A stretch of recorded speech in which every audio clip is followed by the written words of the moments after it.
Not even back on YouTube. Just back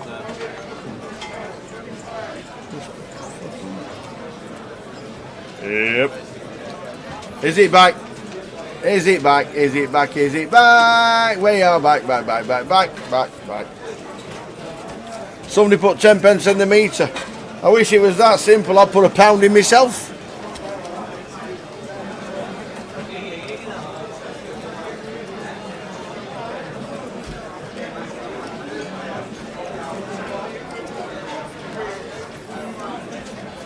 H Peng, I've followed you, so you should be able to, I think, direct message me now.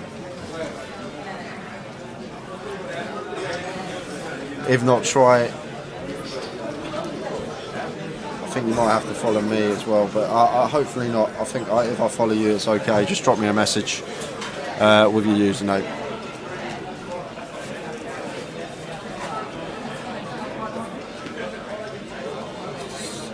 Can't find it on YouTube. Ian in 8 raises to 11k with the Queen Jack, and we've got Connor here in the big blind going to defend the Ace 9, King 8-4, 2 spades.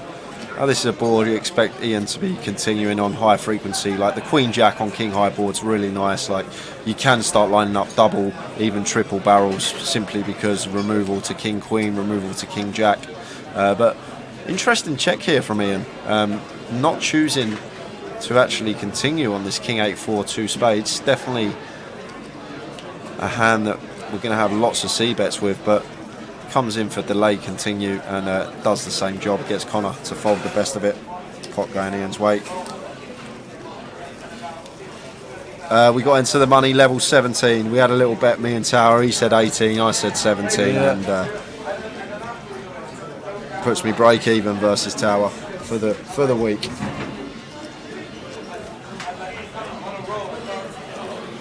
So I should be back on all formats now. Apologies to everybody. We don't know why it does it. We don't know why it can still be working on one and yet it just cuts out on the other.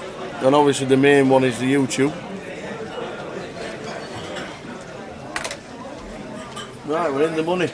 I'm going to celebrate with a cup of tea. Yeah, tea sounds good. I'll have a tea, please, Tower.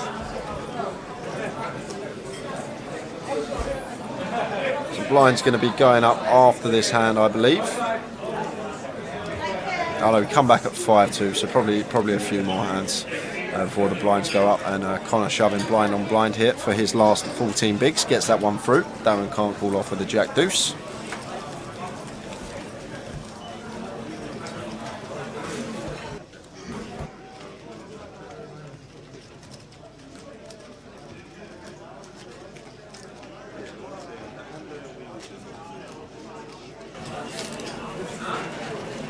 New bet for tomorrow then. Winner takes all. Winner takes the whole pound tomorrow. I'm in. Get me in. Frivolous on the last day.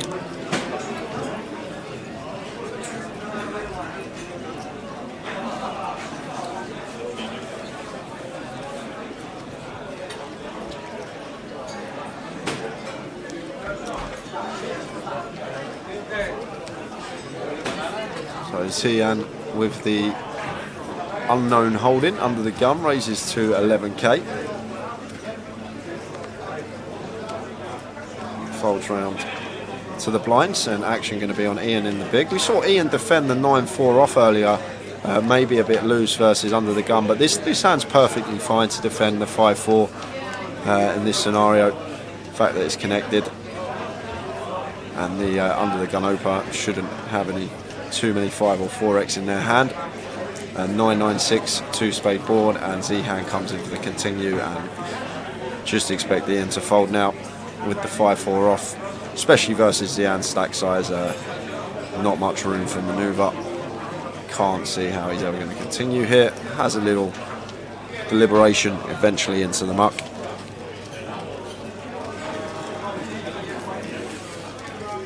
Yeah, thanks everyone. Everyone just coming back in. YouTube and Twitch. I know we cut out it's nothing to do with us streaming. It's all down to the internet here.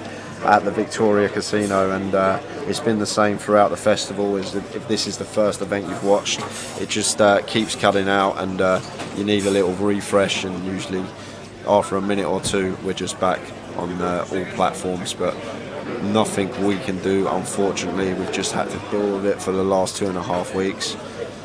Obviously inconvenient, but we're making do with what we got at the moment. Midi, Jack 10 off, +1 opening to 10k, and Kevin with the ace 9 makes the call. Can definitely incorporate some light free bets in with the suited ace 9 here versus this particular opponent. Midi, very good aggressive player, doesn't necessarily need to be opening nutted range. EP will have plenty in there, like the Jack 10 off on this occasion, and Darren going to peel the Jack 7 suited here. So King 5 deuce rainbow, and King high board, good for Midi's range. He's going to have the ace king, king queen, king jack, so on, these type of holdings. So opting to continue and takes it down with the worst of it. Nice pick up from Midi without the goods.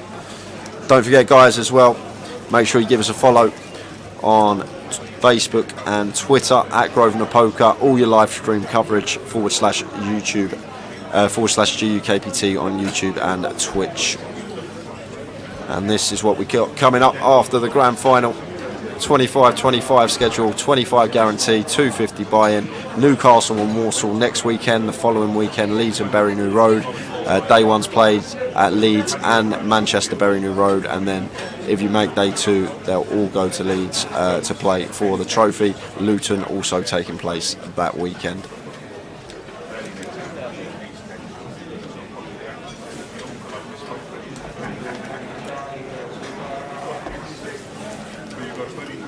King Jack of Hearts, open from Kevin, and Connor could definitely shove this one tower, but chooses not to. I think if this was a Midi EP open, he might rip that one for 16 bigs, but I think Kevin may be a little bit more on the tighter side, so chooses not to take the spot. I just love the suited wheel aces, how they perform. Like, we will get our shove through some of the time, and then the times that we don't, we're going to have 30%. You still can get there. Kevin continuing after flopping top pair, backdoor flush draw, and it looks like Ryan's happy to call once with bottom pair here, although does need to be wary against EP open. He is going to have plenty of good hands on this board. 3 of clubs rolls off on the turn. Kevin probably going to double barrel, try and get some value from some weaker King X, some 10X that can potentially be in Ryan's range, but the deuce can't withstand the heat of the second barrel from Kevin. Gets out of the way. Shows him the king. 54 left, we're in the money. We is in the money. Any events over Christmas anywhere? These are on next week. Look at these. I've just done that. Well, I'm just showing him again. I'm showing him again because we're going. That's how I got the tees. We're doing it how we get the tees. Walsall. I'm going on Walsall. And then obviously straight. I didn't do that. There we are. Take it away, Tower. The new G400s, the 25-25s and the deep stacks are returning in 2022. 2 blue legs there, GUKPT London and GUKPT Coventry. Can't wait for it all. Katie has been eliminated. Katie Swift was out in 56th, I do believe. So Kevin ace king of hearts raising to 15k under the gun. So 3x open from Kevin here, and at this stage of the tournament, very rare you're going to see this size open, but probably still going to get action because Ryan with ace queen of diamonds himself here in the small one. No need to free bet here. I'm definitely going to be less inclined to free bet this hand. Oh, it has free bet. Sorry, I thought he put 2 free chips in as a call, but does choose to free bet. Makes it 50k, and Ryan just going to flat the ace king of hearts here. So Kevin not electing to 4-bet versus Ryan's free bet out the small blind. I guess we were 60 odd bigs deep to start the hand, but and it is gun versus small blind, so we've got to be very, very wary about that. Like, this is probably the bottom of Ryan's free bet value range out of the small. I think ace queen off, he might even just flat, but I'm facing 40k continue now. Just getting under 4 to 1 on a call. Still going to have to call once here as Kevin with our ace king of hearts. We have position. There's times that Ryan's going to shut down on the turn. We've got some good bursts, but to play him very, very snug, Kevin just chooses to let the ace king go to 1 bet facing the continue in the 3 bet pot. Playing that one a little bit tighter.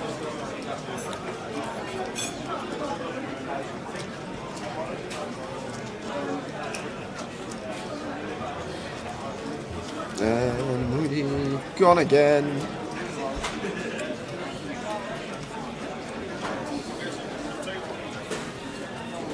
We're back. Only a couple of seconds cut out. We are back.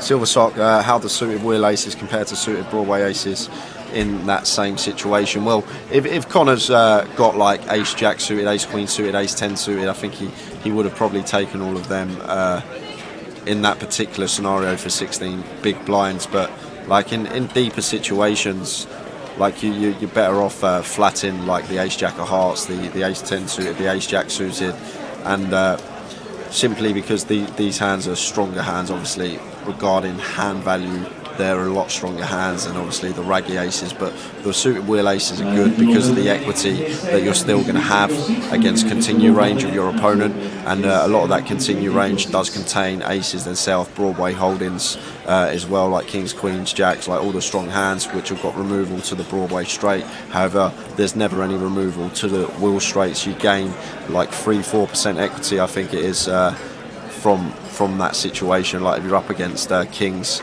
it's better to have ace 5 of hearts than it is ace 10 of hearts, like just simple example like that. But they just become really, really nice 3 bet bluff hands because you've got the fold equity there. Sometimes you're going to get the 3 bet through, and then the times that you don't, you're just still going to have heaps of equity in a pre-flop situation when equities do run very fine. And that's why a few years ago, I can't remember, I think it might have been Shulman, nicknamed the ace 5 suited the GTO aces. But like the stronger hands, like when you're really deep, like the ace queen suited, the ace jack suited, like it's horrible when you 3 bet those and get 4 bets. Like when you 3 bet the ace 5 suited and you get 4 bet, like you just let it go, it's easy decision. But like with ace queen suited, you get put in a spot a bit of the time. But it's all about mixing it up. I'm not saying always 3 bet your suited wheel aces. It's all about frequency, it's all about opponent player dependency, lots of things to take into account, but you need to mix them in.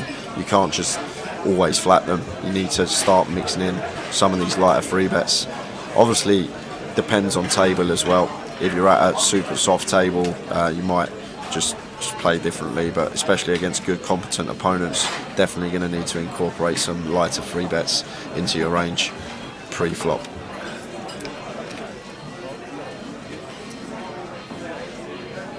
Back down to Darren. We've just won a bit of a monster.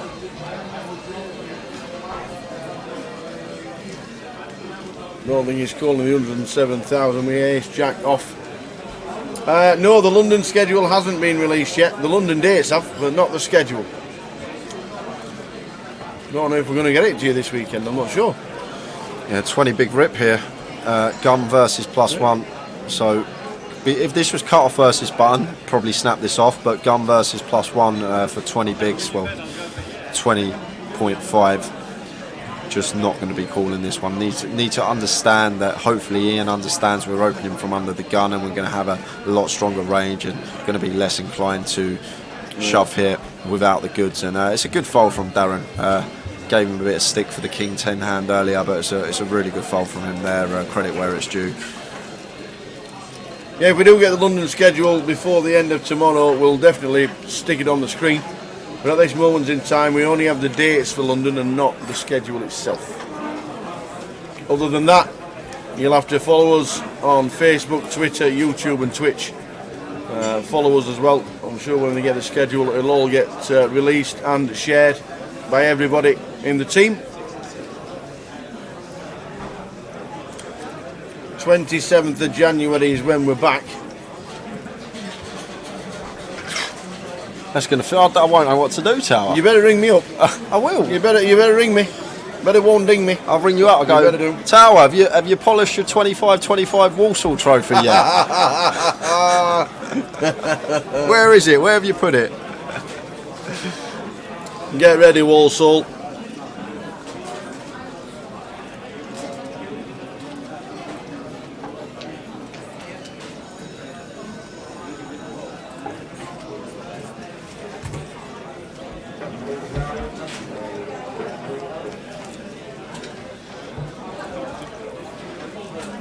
Ace Jack 6, the latest flop, 54 players left. And that will be that for this hand. So, a few more bust outs in the last 10 minutes. I've only just said there were 54 left. So we lost after James Parker, we saw on the featured table. Kenny Huller, November 9er, is out in 54th. I thought he was destined for a deep run. Mauro Sereno is out. Harang Kai is out. And just busting on an outer table just this second, Guy Taylor out in 51st. Leaves us down to 50 players. I think that's a ladder for everyone as well, a little 300 odd pound ladder. 50 players remain. 5-0, 5-0, it's off to work we go. Why can you be so happy? Because I see you every day. Oh, stop it. Stop What? that. I said a word. You're working. I said a word. 5-0, 5-0, it's off to work we go. Oh, I should share that with the stream. Tower, so smooth. They wrote that. Sade wrote that song about you, didn't she? Was it Sade that sang that? It's just Sade. Oh, Sade. Sade. Smooth operator. Smooth operator. All the staff, floor staff, dealers, working staff, cash table staff, bar staff, valets. Incredible job for the last 16 days. We literally have tonight and tomorrow to go until the end of the season.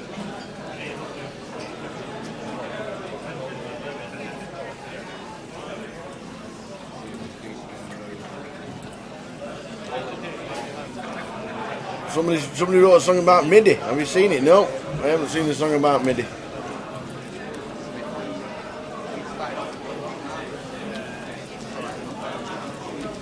So we're down to 50.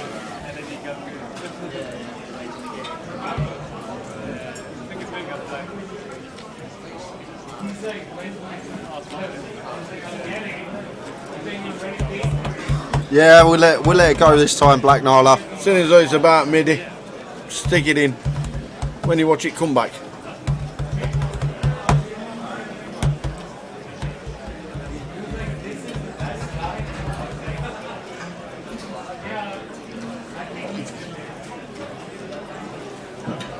Do you not think the money from the casino, from the events, go to paying the dealers and all the staff and everybody else that runs it? It's not all profit, you know.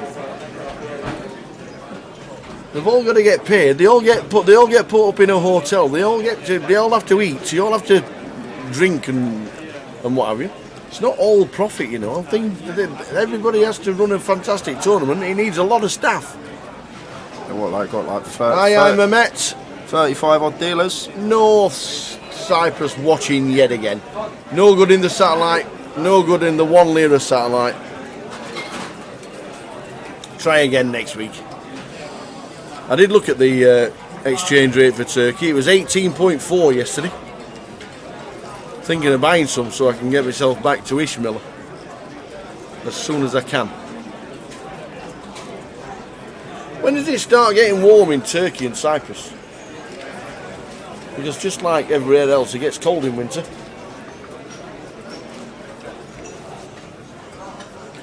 Jack of Hearts going to be good here for Kevin.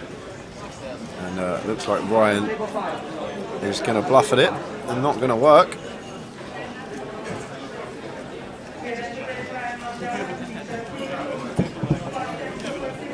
We need to book Ishmael again. We need to get out there. Lovely place. When does it start getting towards 20 degrees? That's when I'm going.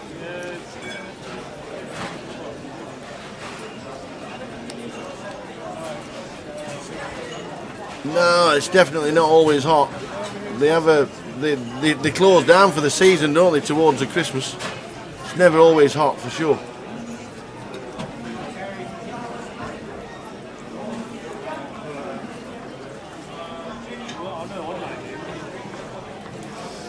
May and June, and then all the way through to the end of September. I know. I've been there in October. October was 28. It was delicious.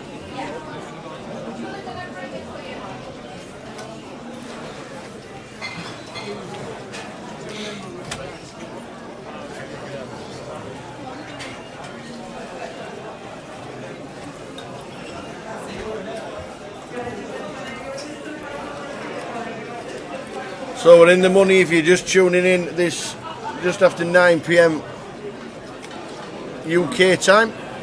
Yeah, Stephen, lots of costs that people don't realise. So much cost to run a tournament like this. Probably 10k on mine and Towers teas every event. The amount of cup of teas we drink, you got to think about stuff like that as well. Heck. Good evening, Herr C4.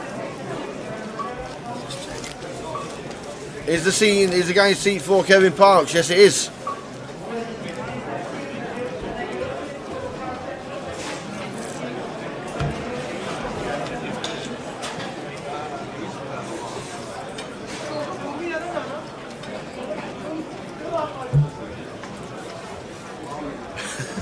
C4's in Denmark and it's freezing. 90, yes, Dan Gormley is still in the mix. Bought in today, was a day to buy in, span it up and still amongst it. Love to see Danny run deep in this one.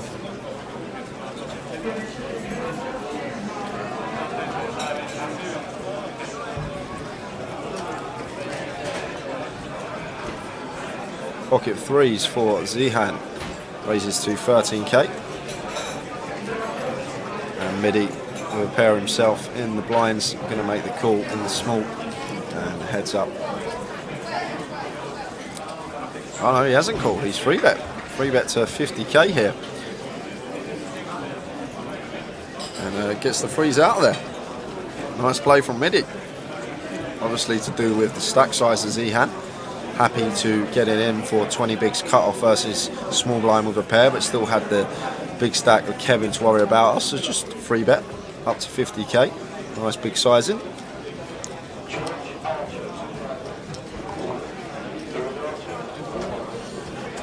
Yeah, 90. Got it all in pre. Queens versus aces. No, Danny had the aces, yeah. Aces versus queens. Queen 6 deuce rainbow flop. Just finds the ace ball on the turn. That was like first session of the day. That was.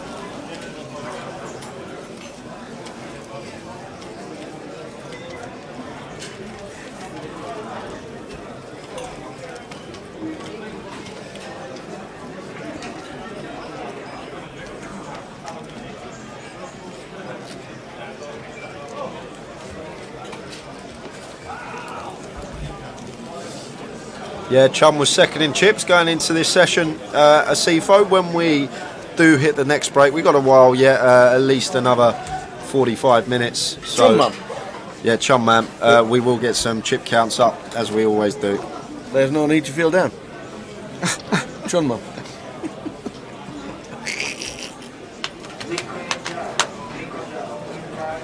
Do you know what? If he comes second, what a line that would be. Chum man, there's no need to feel down. In the interview with the tower.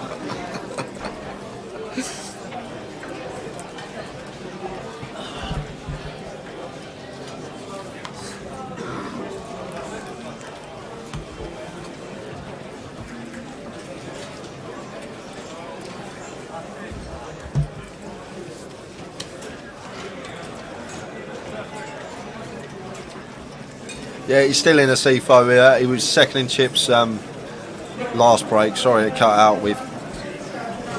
Yeah, we will have a new feature table as well, Ali, when we get back after the break. The break's in about 10 minutes, is that right? Yeah. Let's see who we fancy on the feature. Let's have a look what's going on the Is hour. it breaking about 10 minutes? Or is it later? Oh, it is Chunt's table. 28, I think.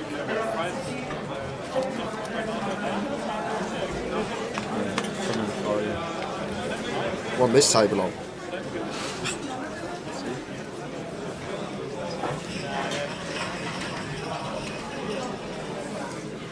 So the payout structure is going across the bottom as we're on Fiddy.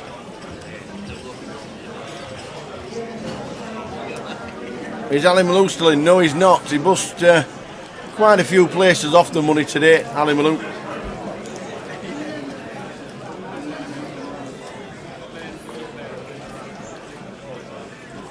Midi, A7, chipping up very nicely this session. Absolutely. Like Kev here, like So is Kev. like versus Midi, we should be free betting this tower. Well, he is going to free bet it. I'm glad to see that. He's been playing fairly passive, has Kev, but like Midi's opening cut off the way he's been playing.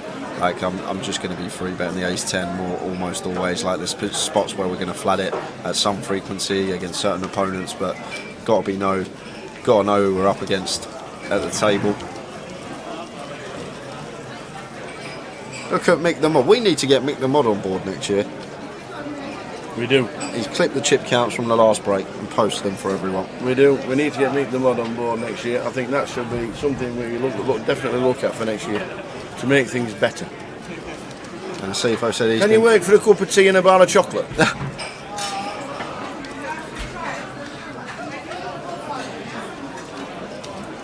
or half a bottle of whiskey.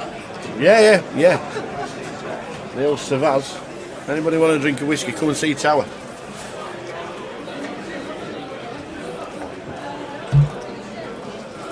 You've been listening to us all day while cycling around Copenhagen. How good's that? Nice one to see, folks. Hope you're enjoying Copenhagen and Denmark, even though it's getting a little bit fresh now.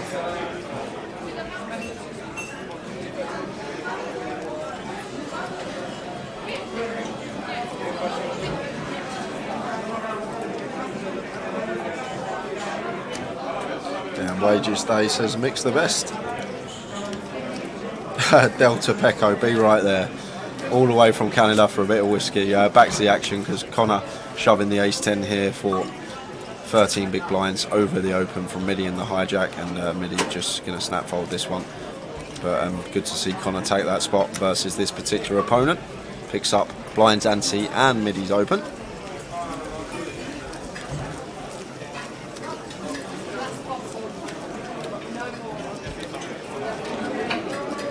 Yep, the shampoos are still here, Gary McGaffney. Thank you very much for that earlier this week. We're going to crack one open tomorrow when we finish. We are indeed.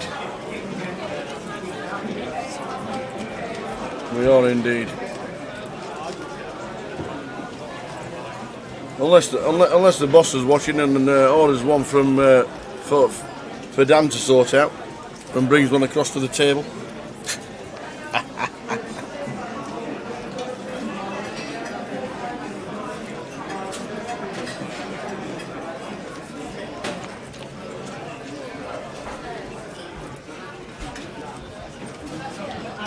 Queen Jack suited for Midi, raising it up to 12k.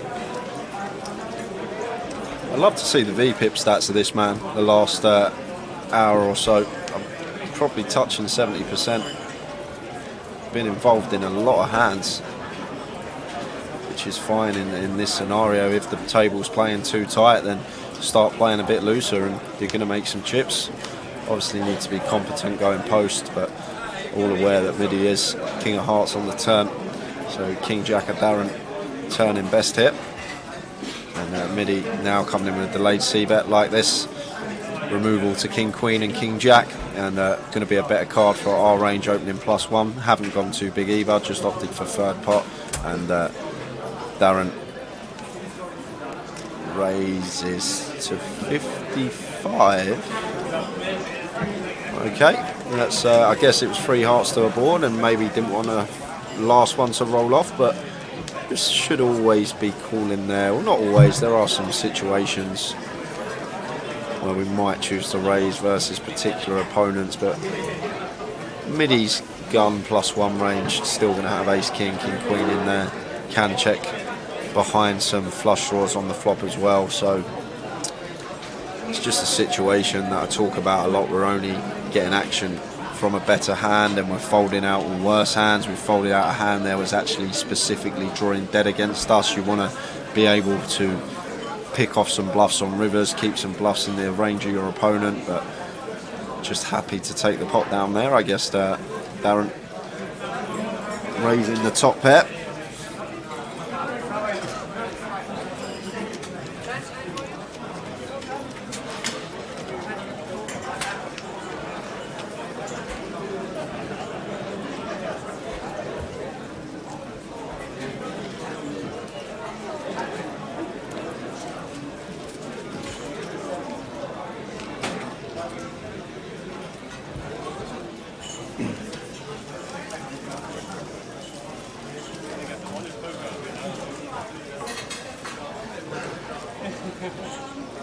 Well done to Guy Taylor, who finished in 51st to 4,400, but also well done just out Ewan Jones, finishing in 50th for 4,700.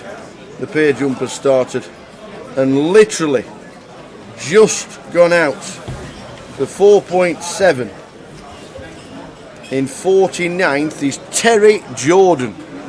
No TJ on the final this year. We're down to 48. Well done everybody, we're in the money, we're on 48. TJ the last out.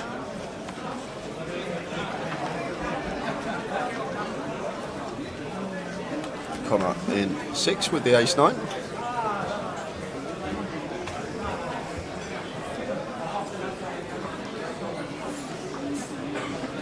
And this is slam dunk shove for us on the button of Z-hand. In they go. Oh, he's run into it. Ryan's got jacks in the small. Asked for a count, but would be calling 30 bigs here, let alone this should be nice. 15. And just expect Ryan to move all in himself, as Tower said. That's exactly what he's done. And turns over the hooks. So Z-hand gonna need help here. With the 8s, both 8s must be live with 24%, and I'm guessing there's a jack dead as well, because this is usually like 81-19.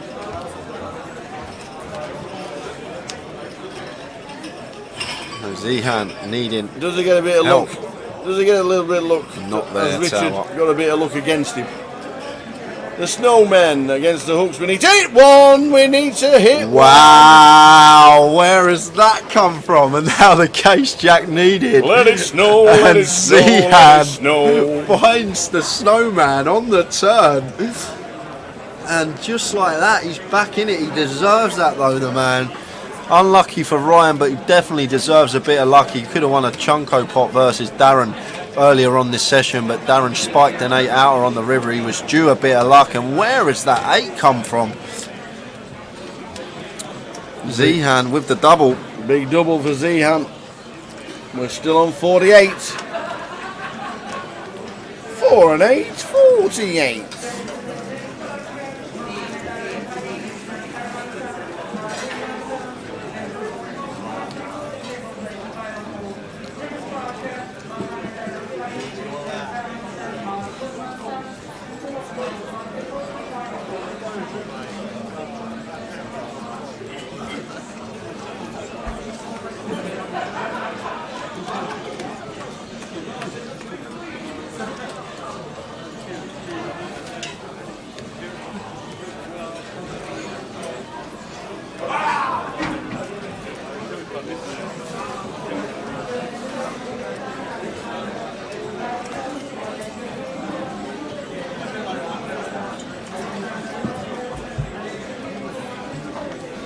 So everybody from 59 down was in the money.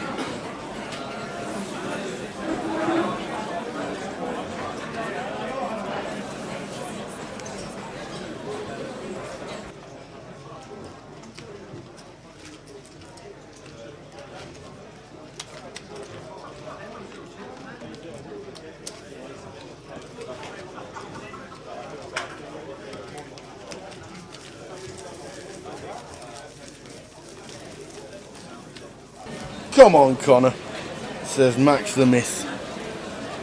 Evening all, evening David, watching on YouTube.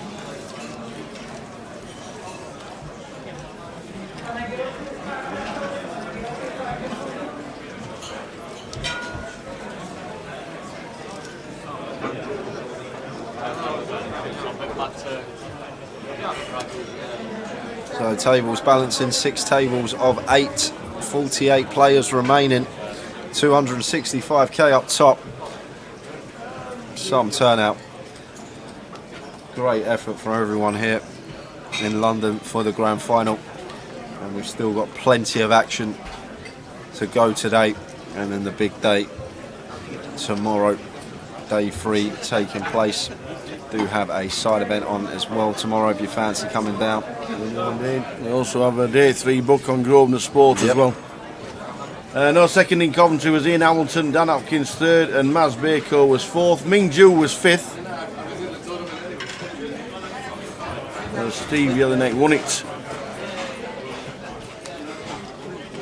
But tomorrow morning, Grosvenor Sport will be running the book with the remaining. Get away from it, but against this particular opponent, I just can't see how.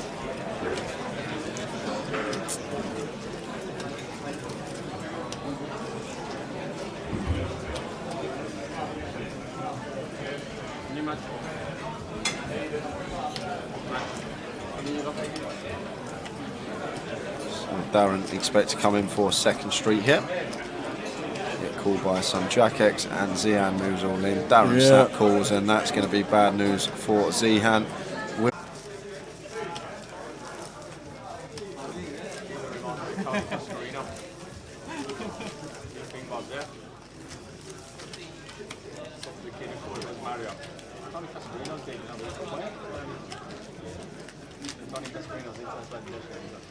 Yeah, Carl, I'm sorry about that. It's just been the internet throughout. It's to do with the casino. There's not much we can actually do.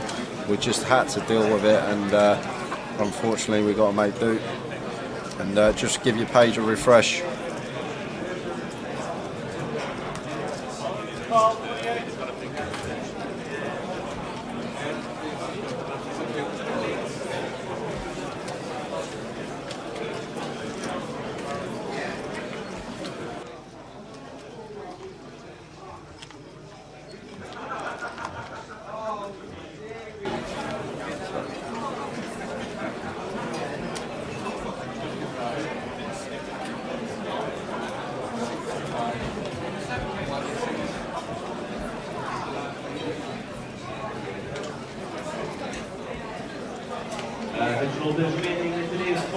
So well done to Zihan as he departs.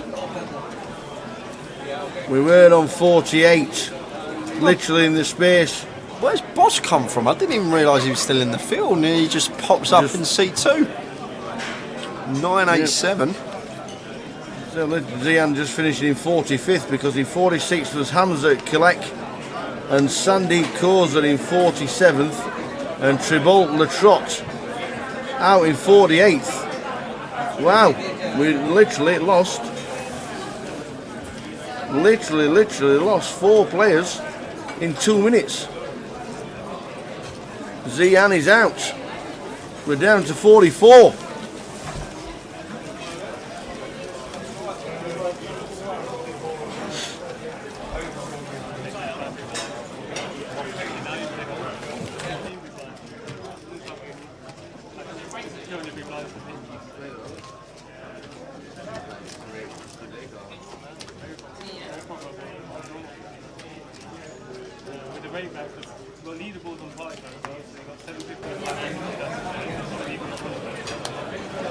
So we're down to 44. There's a break in half an hour.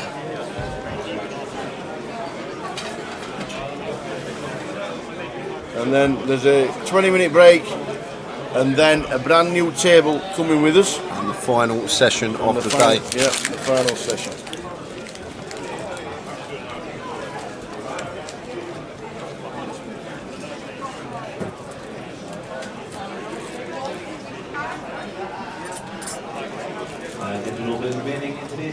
Connor finds nice one to get it in with. for his last 15 big blinds over Ryan's under the gun open. And Ian here with ace queen himself is going to be moving all in. And then Ryan's going to get out of the way with the sevens. If he could see the hands, he'd be in. But after this, I think it's who's got who covered. So Ian's actually 4-bet here for a little bit more. So 4-bet cold rip. Just sevens have to fold. Have to fold. Is he called? Oh, he showed him. Showed him. Katie busted just after the bubble missed the pip. She did get in the money, but she unfortunately busted. So the old much ado about nothing, as Tower says. Let's chop it up right now. Yeah, Ian actually with 2 live suits, Connor with 1, but You have the redraws with the ace queen of downs. Not anymore. that will be that. 2 pair. Yeah, me too.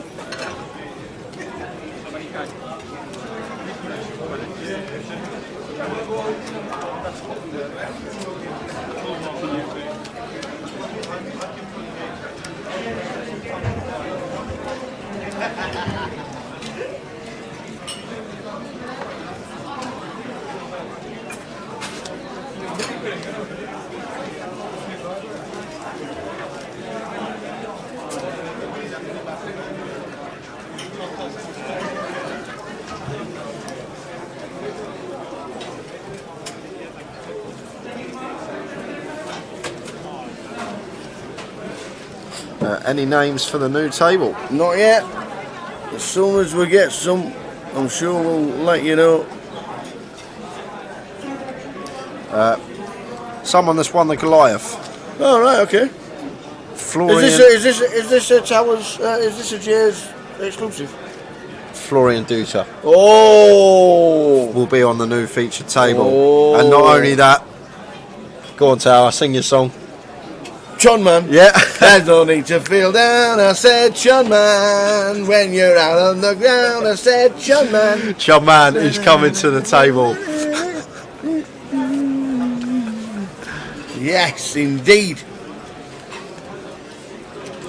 Midi ace 10 plus 1 raises to 12k. If your final tables, we're getting the outfits. I'm telling you.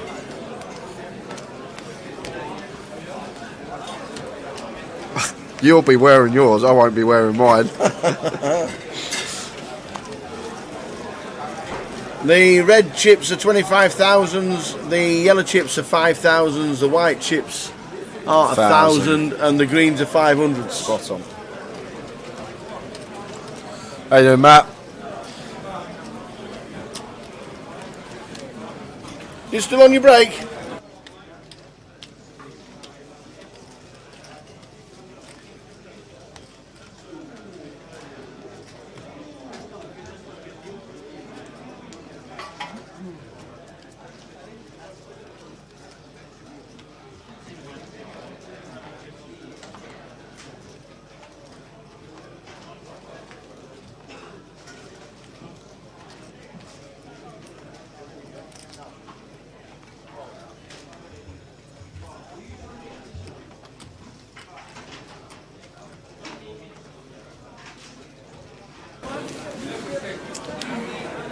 Matthew A says, what events will you be covering next year? We'll show you very shortly after this all-in.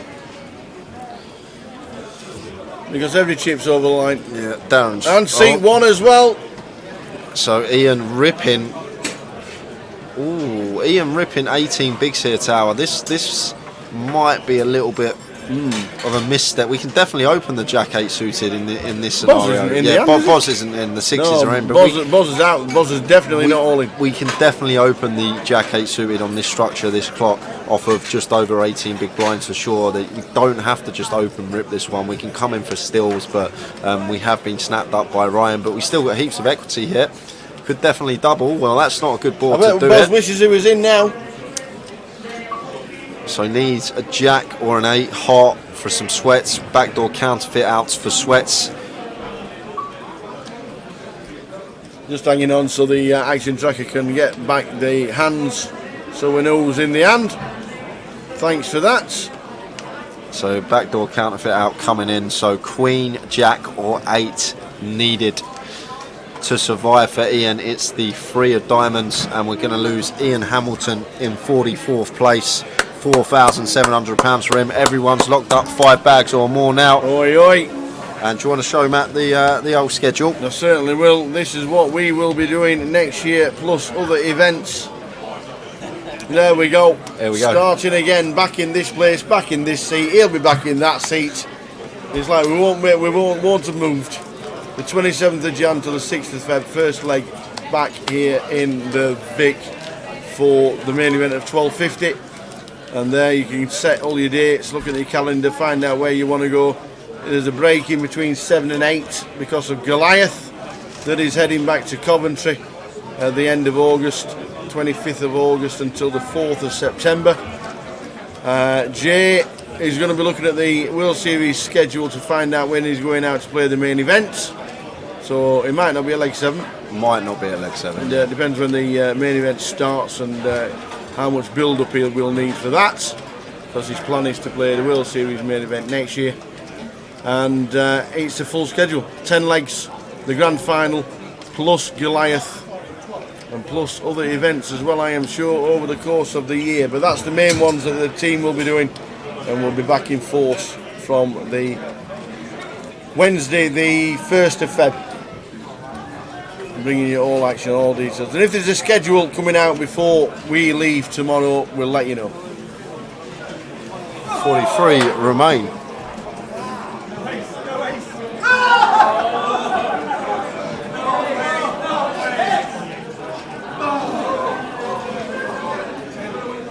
Yeah, PBKR Poker makes a good point. It's a big, I think it's a big adjustment. Live players don't make versus online 10 to 20 big blinds deep with raise fold strategies. I agree as well. I think you put it perfectly there. Like the Jack 8 of hearts doesn't need to shove there for just over 18 bigs. We can open for sure, just come in for the still. Like if we've got 14, 13 big blinds, perfectly fine. I think the shove's fine there. And just them few extra big blinds do actually make a difference. And lovely flop here for Midi after defending the ace-5 suited out the big stones on the turn. Now gonna try getting some value from his nut flush. Fires for 8k. And Ryan here drawing dead, but going to be pulling chips in the pot. Definitely like to see the call from Ryan versus this size versus Midi out the big.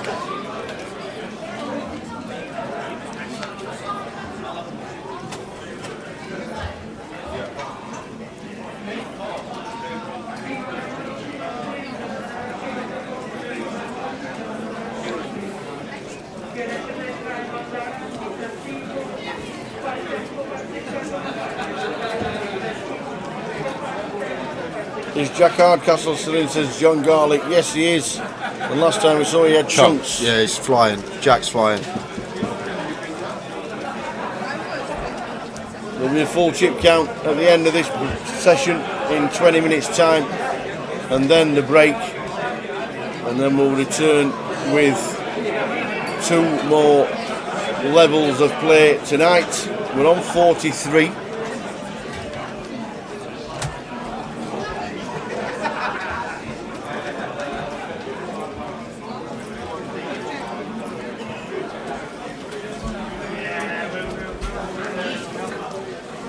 And Wages Day says happy birthday for last week to Phil in the chat. Forgot to wish that. Happy birthday. You had a good time. 30 years old. God. Going to be there soon, Tower. Wait, soon? Soon, yeah? Will you be there before we meet again in January? No. Well, that's not soon. Then. Are you talking you'll be there to 30 before Tottenham win the league? Yes. Right, okay. What league? Championship count? Any. So Midi raising it up blind on blind here, making it 18k. What's coming first, a trophy for Tottenham or your 30th? My 30th. Oh, our trophy for Tottenham. Oh, that's a hard one. That's actually a hard one. Could be either way. I reckon we'll get a trophy before I'm 30. Okay. Good job, you're only 18. Old to be 18 again. And Midi flops the best of it, continues for 15 and gets the King 4 out of the way. 588k for him, flying.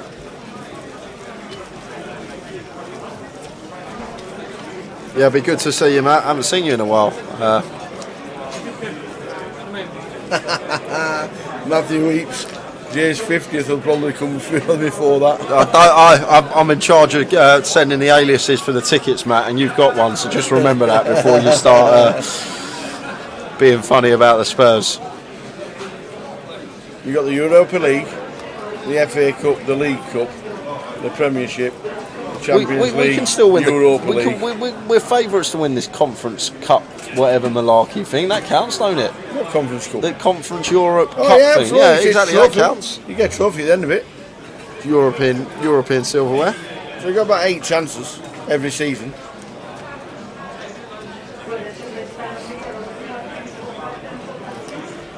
So Eddie's still amongst it. Oh, Adnan.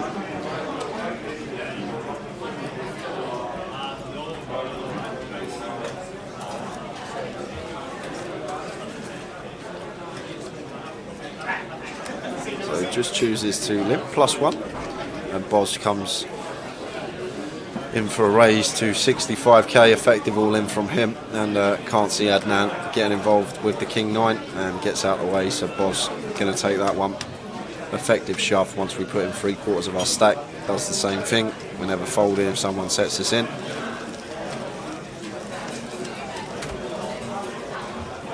So we're on 43. Last man out was Ian Hamilton on our table. Well, you say 43, Tower. We've actually just lost another one. Oh my days. Stephen O'Keefe means we're down to 42 players. 2 more is going to be 5 tables. Visual players remaining in the ground.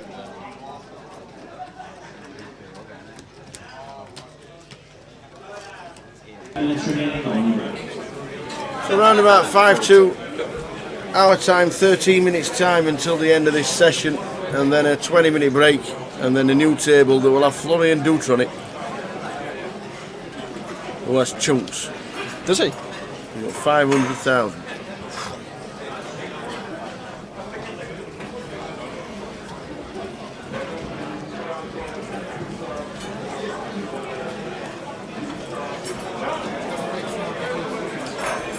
We were indeed, Phil. We were 1 goal off. We were actually winning as well. Sunderland were winning 1-0. We were actually 1 goal off the entire cake. Yeah, proper cake as well. We nearly got Jay out of 2021. Yeah, it would have been a nice touch, but it happens. Like I say, it's got to come in eventually. So Connor shoving a King here, blind on blind. Connor shoving for 15 bigs here, and Darren with the Queen Jack, like blind on blind ranges. Connor's going to be shoving very wide here. Like this is a call, but this deep in the tournament, people tend to tighten up. Like we can see, it's in this scenario, he's second best, but versus Connor's shoving range here, he's going to be shoving all suited queens, and he's going to have Jack 10 in there, some suited jacks, Jack 9, Jack 8, these type of holdings, blind on blind. And the Queen Jack can have plenty of his holdings in dominated spots. The time he's got shoving all the random ace-X, we're still going to have like 40%. But the key factor being that we can dominate part of Connor's range, but lets the Queen Jack go. I understand why this stage of the tournament it's hard to call off 15 bigs with just Queen high, but if you just understand the ranges that he should be shoving for 15 bigs, they're like going to be calling with the Queen Jack a lot of the time, especially Connor as well. Very competent, good player, going to know his stuff, knows the hands he should be shoving in that spot, and like Queen Jack actually fares pretty well versus them. Yeah, I reckon we'll finish above Arsenal this season, Phil. I honestly think we will. Like we looked a different team against Brentford the other day. Like we were moving the ball quick, we had movement off the ball, like all players making runs, we were pressing high, like as a unit. It just seemed like I know it's only Brentford, but then again Arsenal did lose to them first game of the season. I'd like to throw that out there, but I think we will. I really think Conte's going to be a decent manager for us. Well, at least I hope he is, and looking forward to the future. It was just different, and the thing that was good when we went 1-0 up, we were still attacking, we were still going for it. Under Mourinho, it's a complete different story. We go 1-0 up and we just sit on it.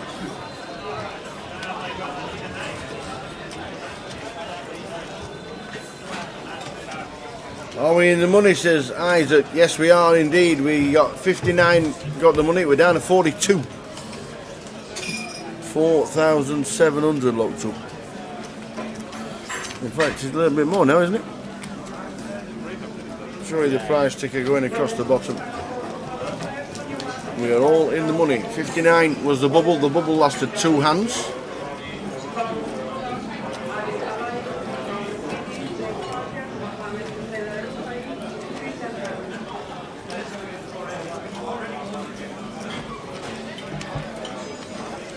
£265,350 first prize. Third will be 110,300. First time a third prize has been over £100,000. Lock up £16,050 for making the final table. Incredible.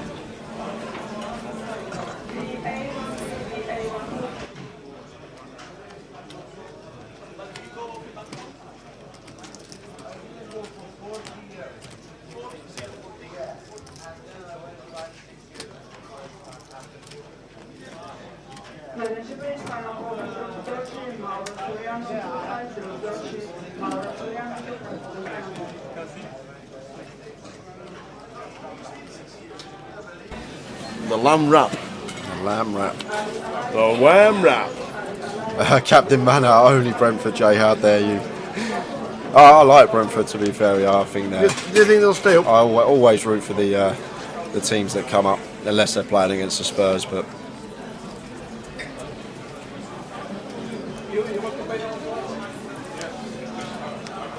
Robertos is watching in Leicester. Hope you're well, Robertos. Leicester will have some events. I'll show you. I don't know if they've got the early events next year, but Leicester always have a 25-25 in a deep stack. I'm sure we'll see you at Goliath in August/September. so in 8 minutes' time, we're going on a break. We're going to be back at 10:15, 10:15, with the final table of the day. Yep. Goliath winner Florian Juta coming to the table. Chum Man, who's got chunks, going to be there as well. Slash is there as well. Tower. The old Slash. Maurizio Pius. Oh, we could be in fancy dress all day tomorrow. Could be amazing. Imagine village people and Guns N' Roses heads up.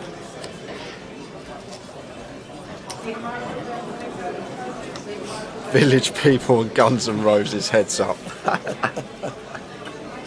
Have we released the London schedule for January, February? Not yet, Phil.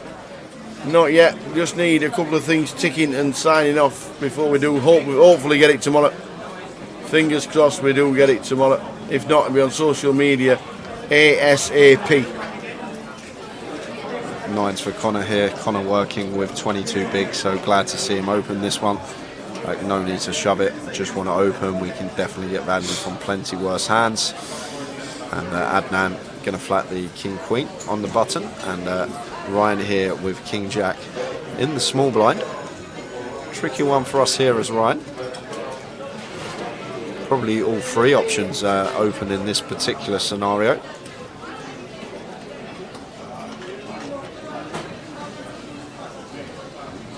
Looks like he's going to opt for the aggressive option. Very nice from him. It's very good to see. I love players still showing the aggressive action this stage of the day, not tightening up. And Connor for 22 bigs, pretty easy one for him with nines. Once we open hijack, button flat, maybe small blind's going to be free betting lighter because of the flat. And now it's going to be interesting because we've got 84k to win 208k here for Ryan. We get 2.5 to 1 our money with the King Jack, but obviously Connor's 4-bet rip never going to be a bluff because of the price that we are getting, and with this particular hand we're basically hoping to see 7s through 10s or ace queen, which obviously will be in Connor's range here that he'll rip. But then we've got the times we're up against like the big pairs. Aces, kings have us crushed, ace king, ace jack, dominated by both of those. But Ryan's thinking now, why not just fold or call? But as I said, out of the way. all 3 options were open to him. He thought Connor was light opening the higher jack, and that Adnan's always going to 3-bet his value, then don't mind the light 3-bet from him out the small. Whoa, he's made the call with king jack. Call, and this is not what Connor wants to see. He does not want to see the overs. Like the king jack here, like he does not want to see the wild overs of king jack. If there was justice in the game, the 9s were hold, but as we know and as we've seen already throughout the session, no justice in poker. And wowzers. But what a spot for Ryan to call and see Connor spin over the 9s. Yes. And when the queens are out. Don't yes too early, Tower, because lady for Broadway. It's the only way we can win. The 9's double. Dead's it. The 9's double. That's a massive dunner. That is a double for Connor O'Driscoll, up to just under 300k. Massive one for Connor. Alan, there is a schedule in the early parts of 2022. Pick where you want to play, pick which event. The 25-25s are all part of the National Poker League. The deep stacks, the GUKPTs, the G400s are there. Any events, they are the dates. Blackpool 25-25, Tower birthday. Walsall gets another 25-25. Walsall are going to an event next week. And Matthew A says, what's the best way to find out your local comps? And we have replied, the Poker Live app from Grosvenor. It's free download. It tells you everything about everything regarding any event in any casino that runs poker. Download it for free. Once you've signed into it using your, I think it's your player card with a number on the back, or your name and whatever. Once it's loaded, every time you come in and it loads up, it tells you what's on and where's on. And don't forget, any Grosvenor casino at this moment in time, there's a £350,000 bad beat jackpot waiting to be won. I know. £350,000. Quad 2's beaten. The table, the scenes in the casino, kisses and love bites everywhere. There will be. There will be going nuts. Yeah, there's a good span. The G400s, the 25-25s, and then the deep stacks. The Christmas Cracker is online this year.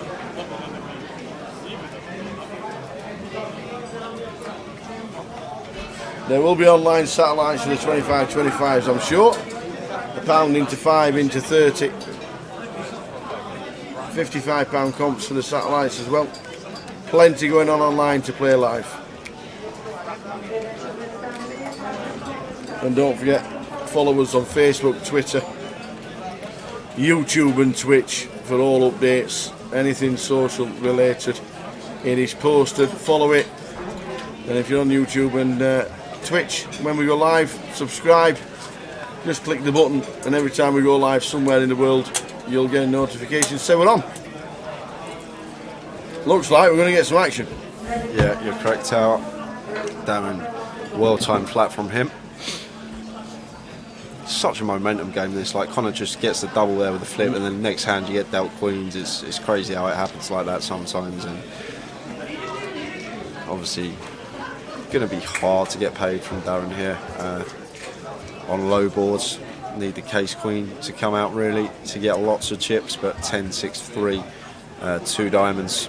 Going to be continuing this one, and Darren's going to have to call once with ace queen on his direct left. Will still be the best hand versus some of Connor's EP opening range. We're ahead of all the Broadway holdings like king queen, king jack, jack queen, so on. As well as that, suited ace x probably going to continue, some ace jack in there. And we've also got a bit of backup with the ace of diamonds in our hand here as Darren, so wants to be calling this one in position.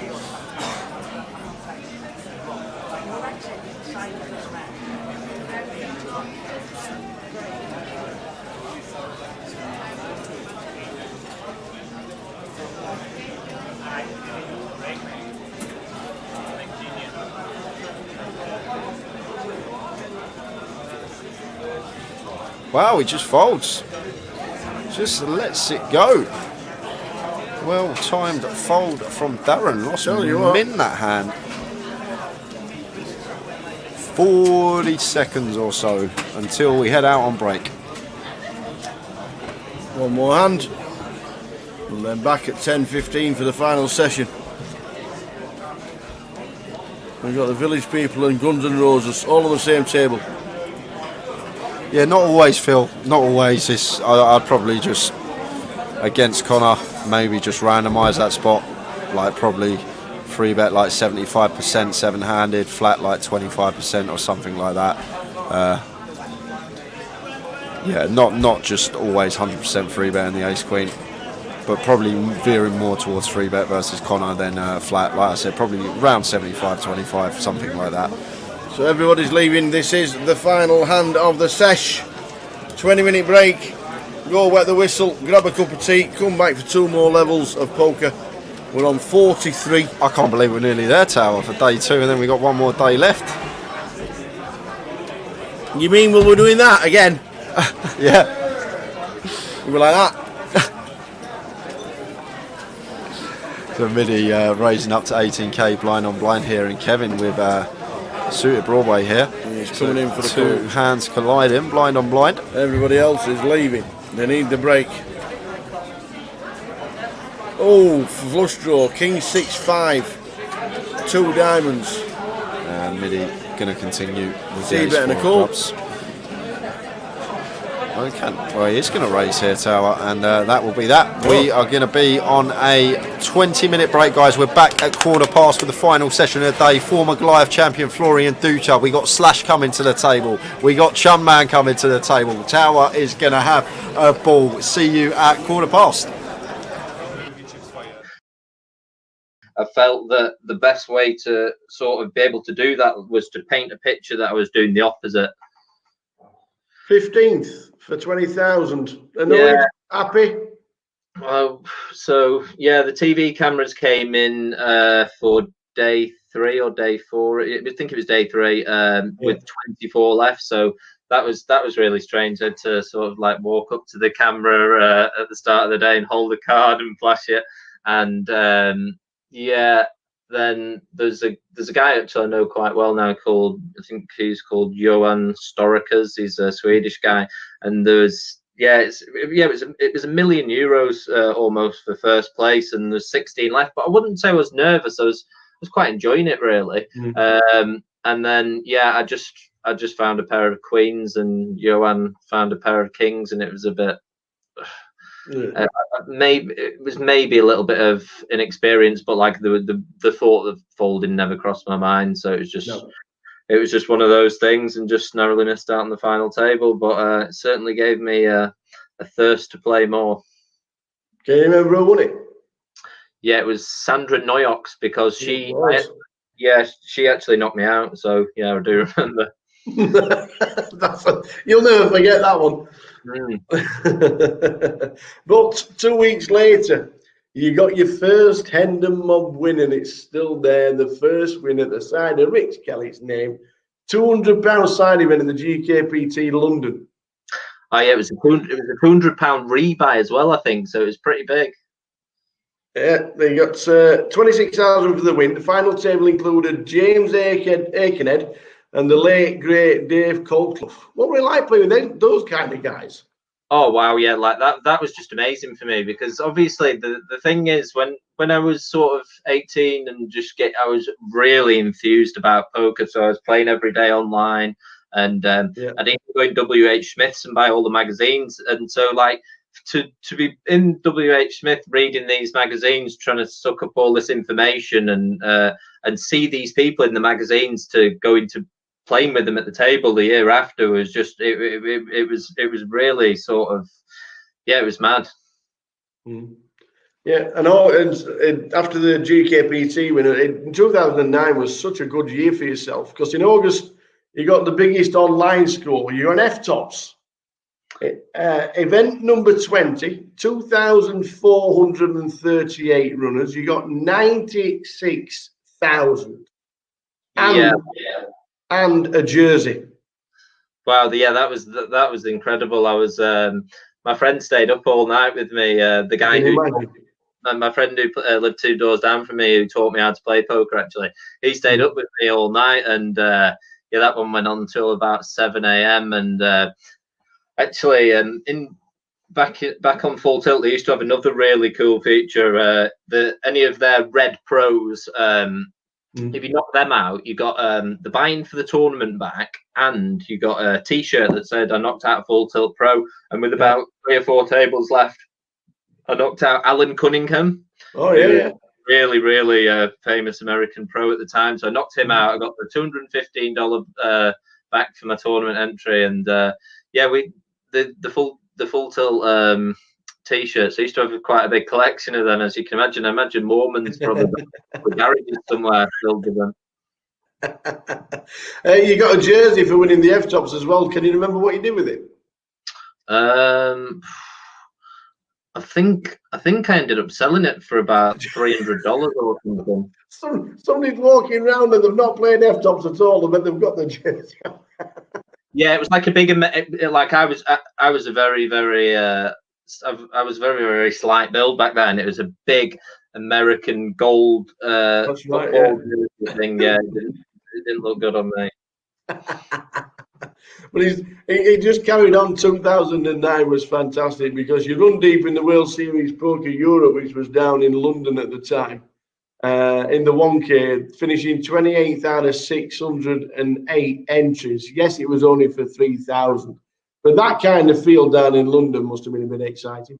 Funny story about that one, actually. So is that the 1K event that JP Kelly won?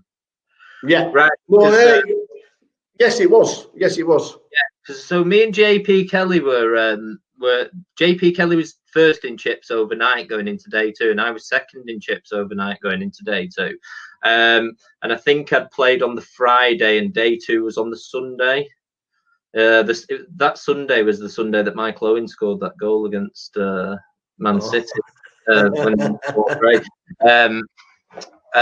So yeah, but on the Saturday, interestingly enough, I actually had my biggest ever cash game winning session ever. I was playing in the Vic in London, and I ended up buying in for about 5,000. And then, like at the when it got to something like 6 a.m., I was playing Bambos heads up. If you know Bambos, he was an absolute legend in the Vic. I absolutely loved him. But if he was on tilt or something, he would just play crazy, and he'd always like to go to the cashier, and he'd say more chips, please, and he'd get a big stack of the 5K chips. So no matter how many chips you have, he'd just come back and plonk 150K on the table. So yeah, I was up to about. I must have been up to about 65,000. So I was winning £60,000 in this cash game, and like that at the time for me was just like absolutely insane. It was like fairy tale stuff, really. And then I ended up and Bambos was straddling every hand for me. So like we were playing heads up, and if I didn't want to put the straddle on, he was like, "Okay, Richard, I put it on for you." So like he was just trying to make pots enormous and things, and I was like, I'm in for £5,000. Do I really want to play 120,000 pot here? And it was getting 6:30 a.m. So I had this big day 2 at midday, and then I think Sam Trickett said to me the next day. He said, like, "What have you done? Like, why would you ever leave in that spot? That's the best spot you're ever going to get in a cash game." And I was just like, "Yeah, I had a day 2, and then I was excited for that day 2. At one point, you sat next to Chris Ferguson. Yeah, Jesus was on my left. What's that like, knowing he's won the World Series? Well, yeah, he's quite an imposing character to be honest. I think I ended up playing one pot with him blind versus blind. See, this is crazy because like I can even like this is probably one of my most mad poker skills. Like I can remember the exact hand that I played against him like 10 years ago. I had ace 10 in the small blind, just one hand, and he had king 9 in the big blind, and I just remember I hadn't played out, and I lost that to him, and I thought, yeah, I don't really want to get into another pot against him. It just wanders around, doesn't it? All nice and quiet, but must be so intimidating at the tables. Yeah, it was. I felt intimidated in that pot, to be honest. Yeah, and I think I got a little bit of a lesson taught in that one. Did you play the World Series main event at all in Europe? The one down in London. I did play that. I'm trying to think.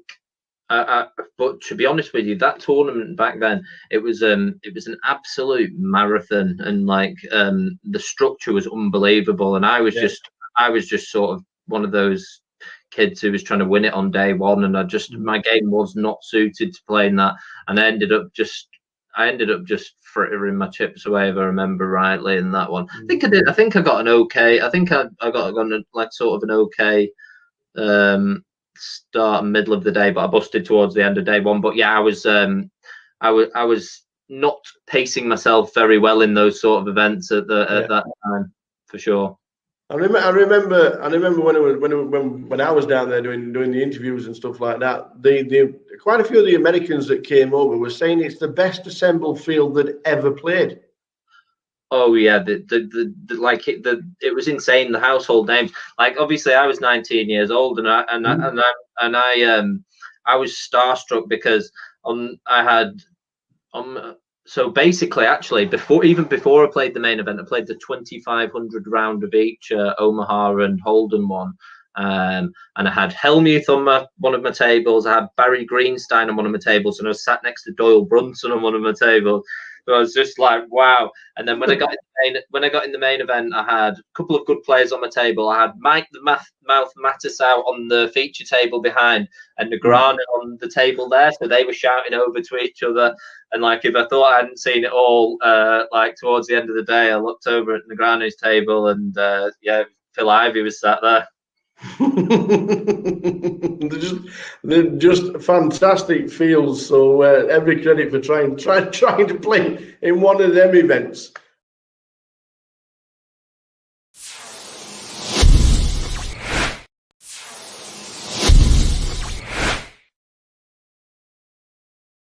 We're just skipping forward to November 2013. You made your first GUKPT main event final table, and you finished 6th in the grand final for just short of 26,000. Yeah. It was a long tournament. It was the one that Kev Allen went on to win for 150k. Yeah. Do you know much about it? So yeah, we just played in Blackpool the week or two before, and my friend Mike, who I used to travel around with, Mike Thomas Ziggy, he'd got a result. He'd come second in the £300 side event, so he'd won a seat, because back in those days in 2013, if you won a side event anywhere in the country preceding the grand final, you would automatically get a seat into the main event. So Mike had won that, and I'd done well on the cash games in Blackpool, so we thought, right, we'll go to the grand final for the first time, I think. And we went down there, and on I think it was the Wednesday, Mike ended up winning the £250 six max. So yeah, I don't know if he got another seat into the grand final for that. Maybe you were capped at one. And I still didn't have my seat. But then on the Thursday, I played the £250 Omaha event, and I won that. I won that event outright. So I ended up getting the seat for the main event. And yeah, the main event was crazy. It was weird, the main event, actually, because I was on the same when I bought into the main event on that. I was on the same seat number and table number as my birthday. And I always thought it was always just a bit. I was always just a bit like superstitious about that. But actually, on my table towards the end of day one I had Mustafa Kanat, 2 to my right, who I didn't know who he was at the time, but I just remember him completely outplaying me in one hand and thinking, who the hell is this guy? But he wasn't well known, Mustafa, at this time. This 2013, he would have sort of been still struggling to get like a big result. 2 to my left, I had Bryn Kenny, Yeah. It gets easier then. Yeah, so these guys were. I ended up winning a big pot with Bryn, where I had ace king and he had queens, and I ended up getting 2 big streets of value on a king board. But yeah, what I just sort of survived day one. I think I ended up bagging about 90,000. And day 2, I was day 2 was insane. I think probably up until recently, or like I think it's my favorite ever day of poker. Like it was just insane. Like I ran 90,000 chips up on day 2 of a GUKPT into 1.58 million or something, and it was just absolutely insane. Like I was just going and going and going and going, and everything was coming off. Awesome. Must have been a great final as well. Obviously, Kev Allen won it. One of the nice guys on there around the tables. Kev's a great guy. I love seeing him at every stop. And March 2014, we make another final table, this time in Manchester. 192 entries. You finished 4th for 15,000. But first 3, Simon Dedman, Steve Warburton and Rhys Jones. What a final 4 to start with. But as soon as you bust, they just decided to chop it up. Yeah, I think that there was even. I think Carl Marenholtz and a couple of other good players were on that final table as well. Like pound for pound, at the time, it was the most insane GUKPT final table ever. Yeah, that was an incredible one. Simon Dedman was someone that I was really, really, really watching at this time as well. I really admired him, and I think. In my opinion, he's the most complete GUKPT player, the best GUKPT player ever, just because, his record would be right up there. And I just used to watch him and learn a lot from him. And his attention to detail and stuff was really, really good for me to sort of use him. Like he used to know what I was thinking before I was thinking it as well. Like I'd make a big bluff or something and I'd go to mock my cards and I could see him looking out of his corner of his eye and he'd have a little smile on his face and he'd go, you were bluffing there, weren't you, Richie? And he just knew every single time. He just knew, and I'd have to fake it sometimes and say, no, actually, I had that one time, like, because otherwise he'd just be able to read me. Like his focus was absolutely in a different league to anybody else's. Well, the following week, the form just continued because you went to Sheffield, played in the GPS, 400 entries, second. And this time you chopped it with James Parker and the one and only Mr. Ali Malou. Oh, wow. Yeah, what's it like playing against the Malou? Oh, well, this final table was really, really difficult to navigate because Ali Malou was on my... Sorry. Does it have an E on the end? Do you have an E on the end? With an E at the end? You have an E at the end? No, just empty. Well, just same table as you. Because, yeah, 100, 120, 140.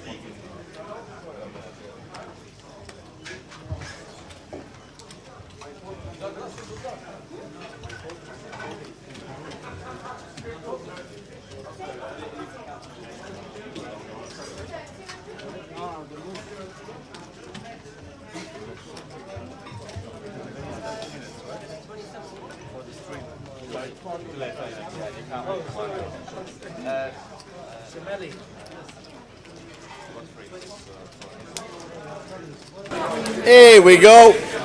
Here we go. Here we go.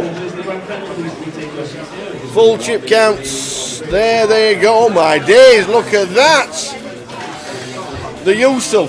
What do they call you? They call me Usul. Most people call me James Bond. That's what he said.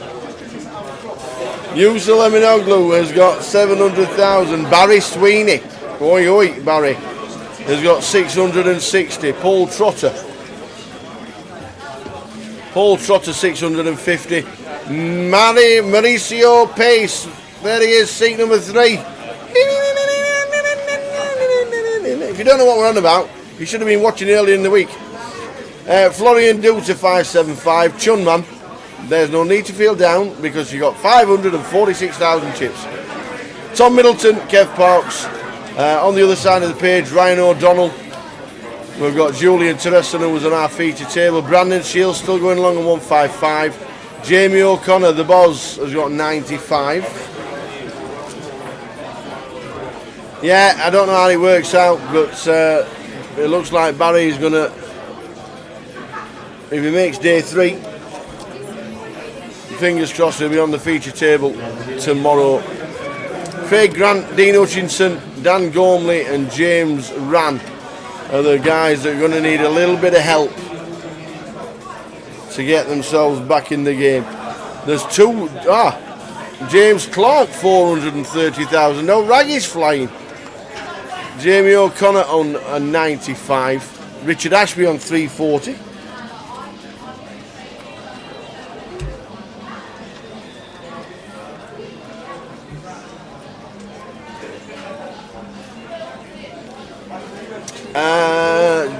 Jonathan W. No, nobody is really good actually, because nobody is GDPR anymore. The last person who was GDPR was Wreck-It Ralph. Wreck-It Ralph was the last person to know GDPR, and he went out in 60th. So I'm back. Here he is. He just ordered a bit of grub. Yep.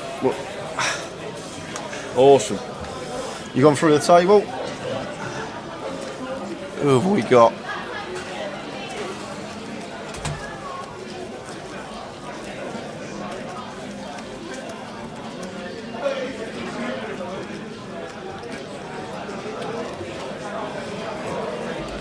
So Maurizio 580. Chunman. Aces, kings and queens, three-way all in. 1.5 million chip pot. We did actually see that last session of the last grand final. You remember the hand? Aces, kings and queens. Yes, I remember. Ben Windsor. Oh yes, yeah. The queen. Yeah, come a queen, didn't it? Oh yeah, brothers. Oh, we've had a good evening.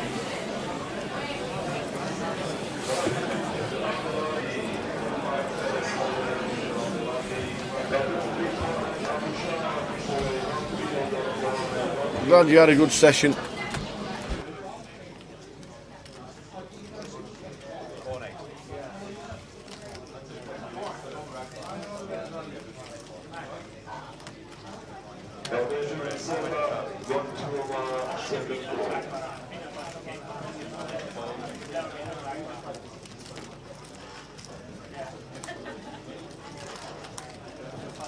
Open from Martin, raises to 20k, opting for 2.5x.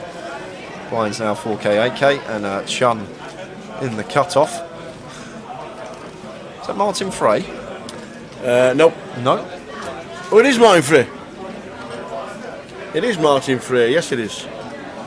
No, Chun just in seat number 2. Choosing to call the king-queen in the cut-off, and Craig's going to be all in here, Tower.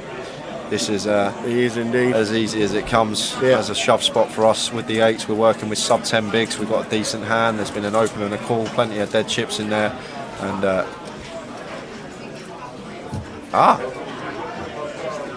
it's just going to flat off of sub 10 big blinds here. That's bizarre. That is bizarre, Tower. I make you right. Flat in the 8s when it's pretty clear to just shove this in. Off of sub 10 bigs. Craig Grant. 6, 9, jack flop. Now where are you on in the hand? Fold? He hasn't folded. No, he definitely hasn't folded. He's definitely checked. So Martin. Wow, now Martin just shoves ace king for 142 into 76k. He's gone 2x pot here. What, they had a break? What is going on? What have they had at the break? This is a 2k. This is deep in a 2k. We're in the last 10% of the field in a 2k. And now the 8s get out of the way. That could be an all in pre. 8s against ace king. We could have had a double up straight away. And that could have been a generally normal hand. As it was like, what's going on? Mental.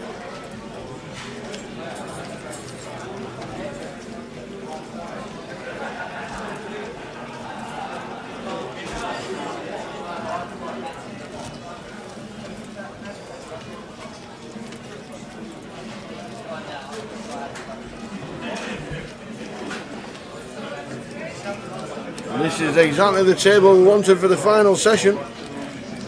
You are not wrong. We started this session with 42.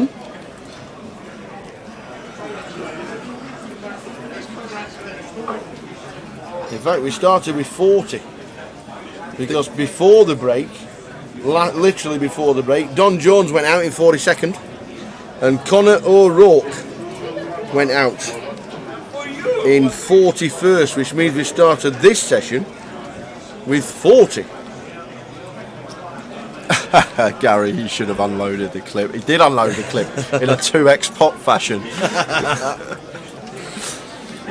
So Chun should be opening the ace-8 as he does raise his to 16k.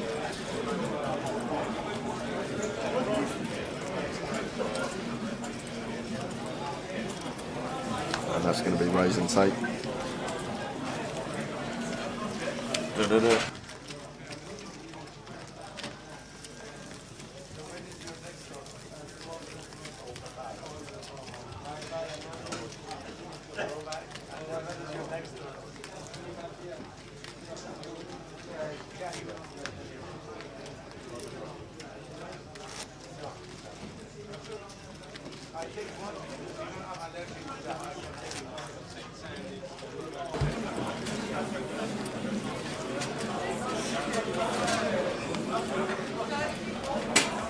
No, you didn't say between 26 and 32. You said 19, You bro. said didn't you? 19. Something like that.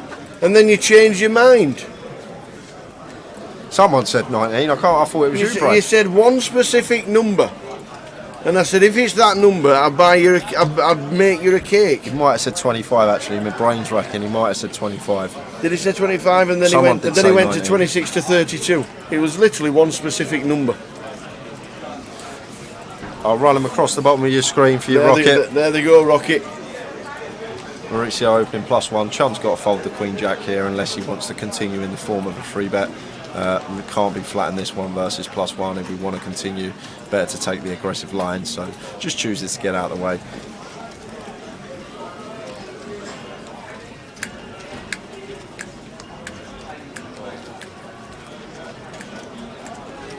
You make the final table.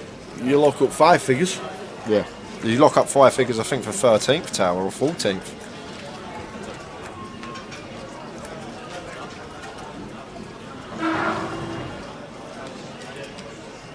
Queen high flop, Queen 10-7. Yeah, 14th you lock up 5 Yeah, figures. you're right. So Maurizio flopping best hit. Florian flopping best hit. He's got bottom pair and opts to fold to the C-bet from Maurizio. 2 big stacks at the table. First time we saw Maurizio was last week. Played very well on the feature table from what we saw, and I've heard some people talking in the field, and I think he's a crusher from Germany.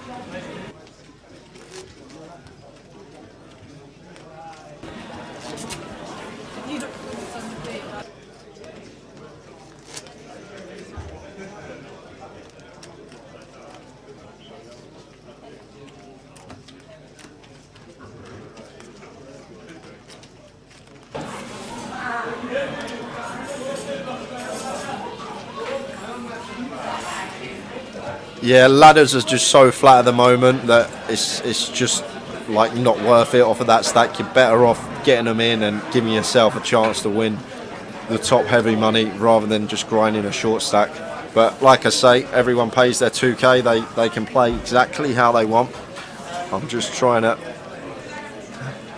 give some advice on other ways to play hands in certain situations. I'm sure people have their own thoughts and strategies in their mind of how they're going to operate.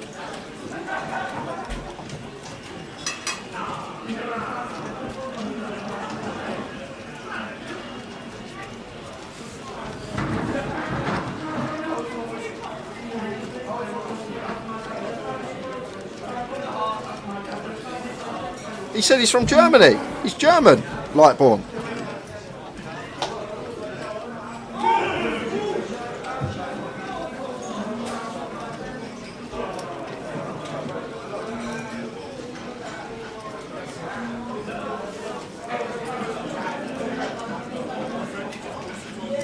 So check flop, and Martin going to fly out once catching a 9. King of clubs on the river. Shouldn't be a bad card for us as Martin here, but he is going to check this one behind. I can tell he's a higher stakes tourney, Greg. Like, that's what I mean by crusher. And he's obviously crushing today, but definitely from Germany. He said so. He said so himself, Lightborn.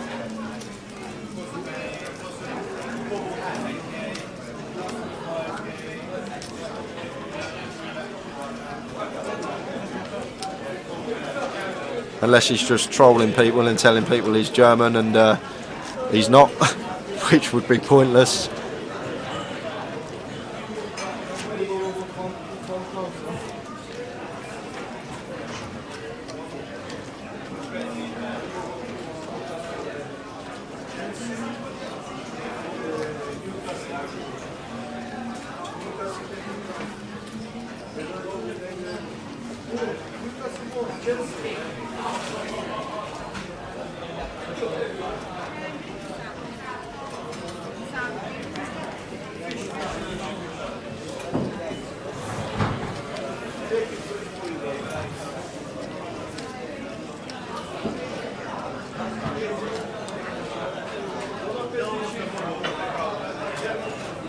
We will let you know the bust outs as they come, guys, as we see Bav here shove for 12 big blinds, closer to 13.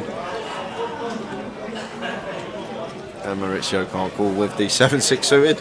Would be calling if he could see the hands, but Bav gets that one through with the pocket fives. So we're down to 40 players.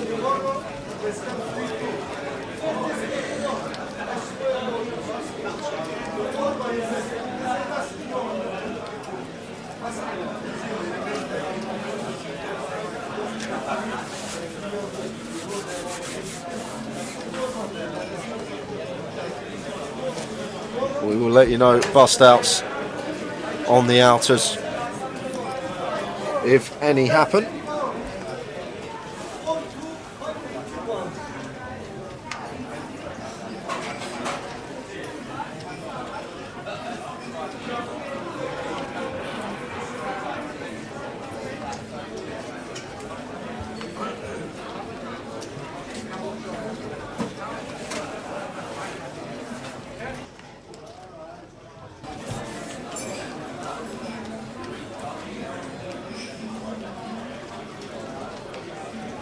Ace deuce for Maurizio here, completes, and Chum suited queen in the big blind.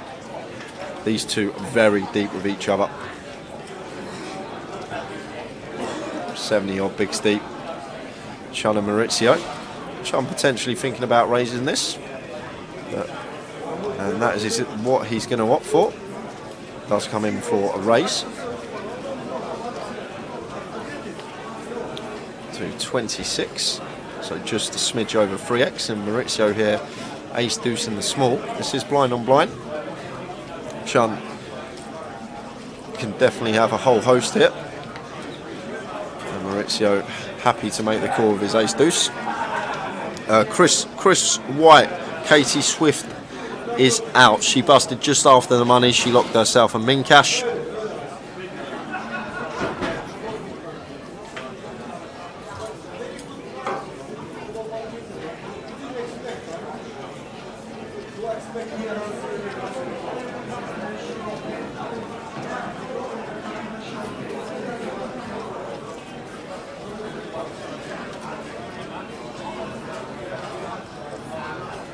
So Chum with the queen high here. This is nothing going on this board, so expecting one bet give up. Don't think he's going to be double barreling off in this situation, and Maurizio with the ace deuce gets out of the way anyway. So nice aggressive line from Chum, picking up a pot with the worst of it. And we are actually down to 39 because we lose Boz. Jamie O'Connor, 40th place finisher, leaves us with 39 players.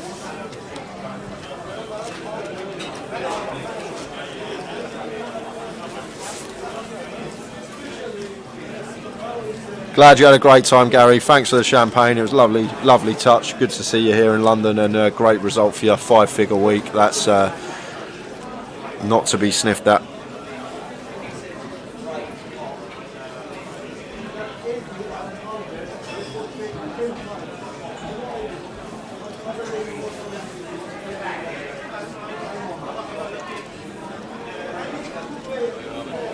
Ali asks, will there be a midi and mini leg for the main in January/Feb for London? Yes, there will.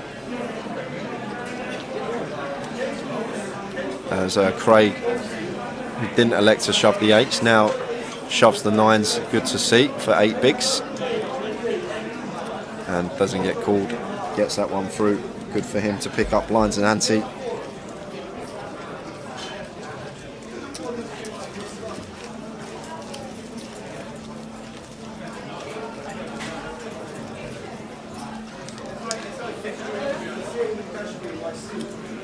And Sleeping on YouTube says, what advice would you give to someone who's just started playing poker? Experience, read some books, or if you don't like reading, audio books. There's just courses everywhere nowadays. There's great channels on YouTube and Twitch which you can just learn. Just watching people play on like Twitch, streaming good players is a great learning tool, because you get to see why they do it, and the best streamers will talk you through while they're doing it, so you actually get to get the understanding of what's going on. But the main thing that I always say when you are new to poker is experience. Like, start playing like your £5, £10 pub league tournaments. Just get used to the game and used to playing, and then move up to like a local casino, like £30, £40 comps, and maybe start flicking in some £100 if you're doing well. But always got to be improving and learning in this game. Don't get left behind. And the thing is as well, like when you first start playing this game, like a lot more recreationals will show emotions. Like, it's rare that you see regulars show emotions at the table. They just sit there, they take the beat, they get on with it. But you see with Rex that they do show a lot of emotion, and you got to understand in this game you need to be mentally strong. Like, you're going to get unlucky. It's part of poker. There's going to be situations where you just think, I can't run worse than I'm running. I'll run worse than anyone else. But everyone goes through that in this game, and that's something as a new player you need to understand. You can keep making the right play and getting unlucky, but the tide does turn if you're doing the right things over the long run. It turns eventually for you, and it will. It's just maths. It's as simple as that.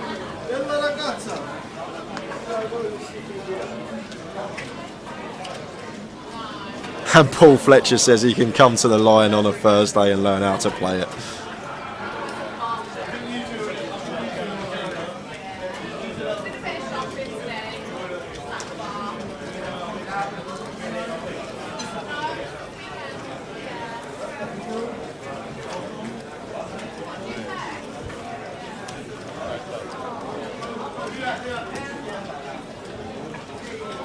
So love this from Ed on the button, just setting both blinds in because effective stack is 13 bigs. Nice from him, just understanding the stack sizes and how the King Queen suit is going to fare versus 13 bigs effective.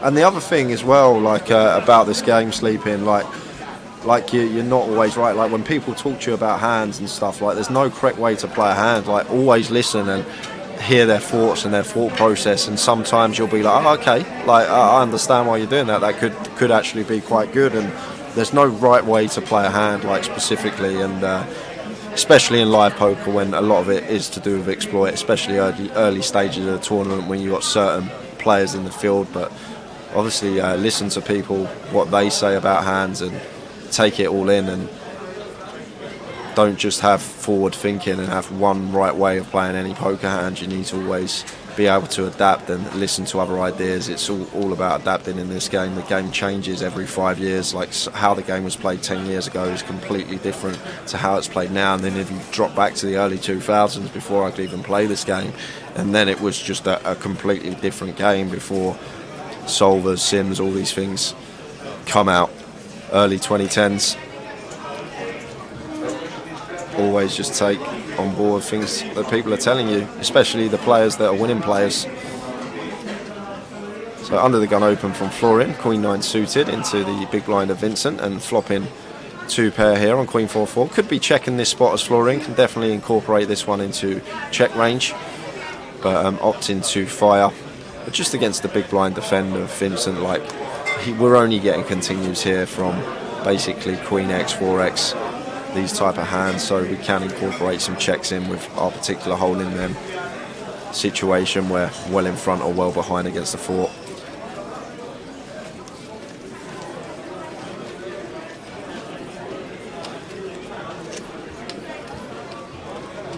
Yeah, Phil making a point on Twitch for your sleeping on YouTube. Says practice low stakes, online too, more hands so you learn quicker, there's less risk and you get to play on the smaller sites.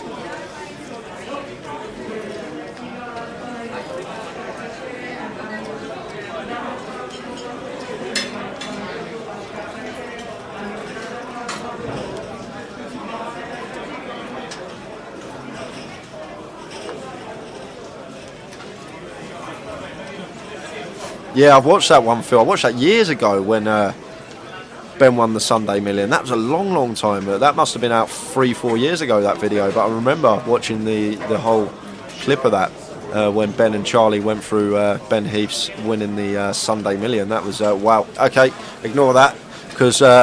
well, don't ignore it. Do watch it because it's great. But I'm going to jump back into the action because Craig's all in here with the ladies, and we're going to be flipping because Martin's got the ace king and it's never folding. And why hasn't he snapped? There's the call eventually, and we're off to the races here. The classic ace king versus queens.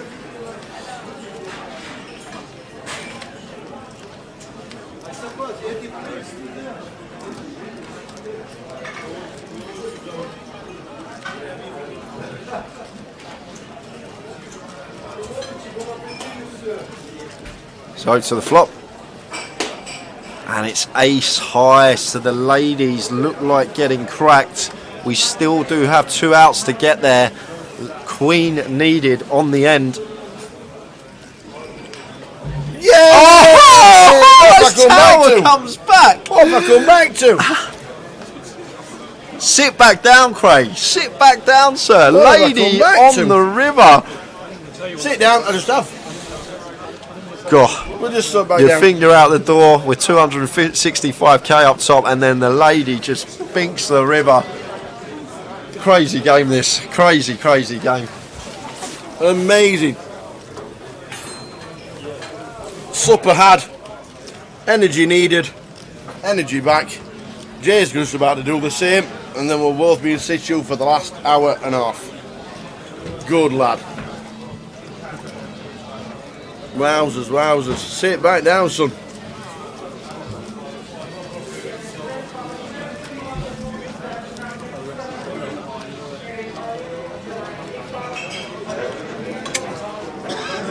So we're back. Jay's just gone off for a bit of fuel.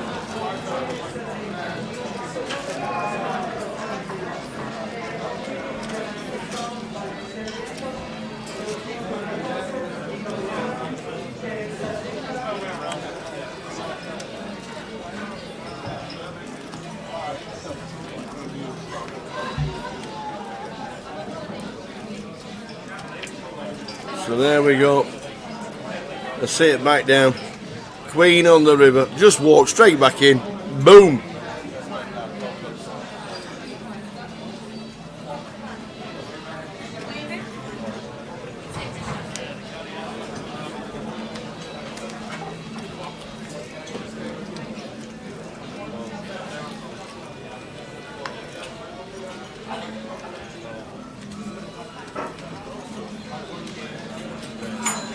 So Craig with 178 after that double.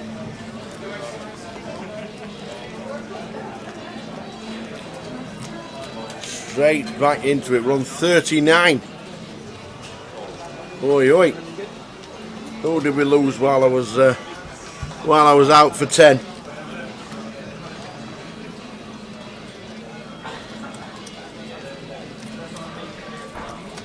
Oh, we lost Boz in 40th. We lost Boz. Jamie O'Connor was eliminated.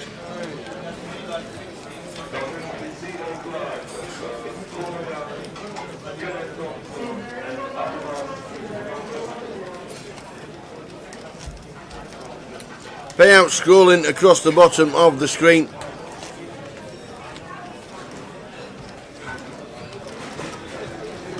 Payouts are scrolling across the bottom. A £1,092,000 pay prize pool. First place of £265,000 and a bit of change.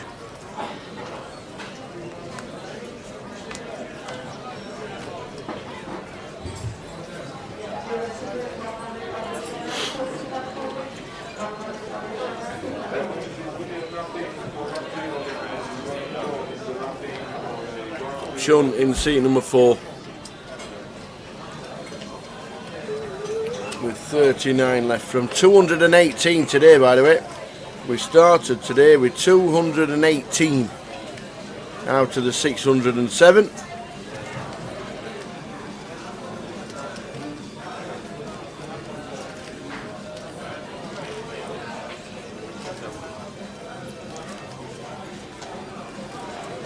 So Ed calls, so we see a flop. Queen, Jack 3.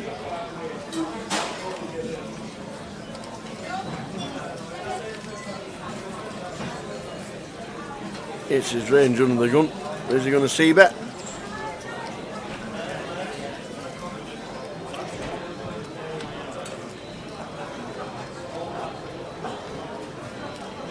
Yes, he is.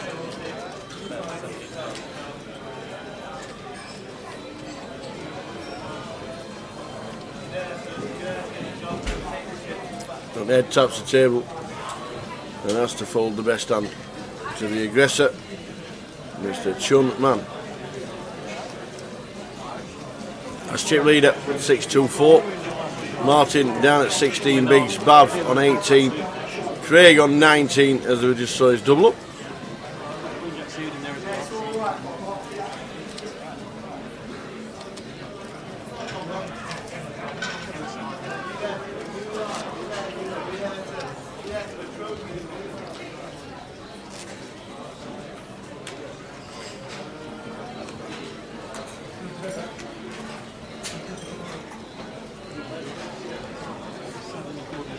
Just got back in, did Mr. Hanky cash? No, he didn't. No, he did not.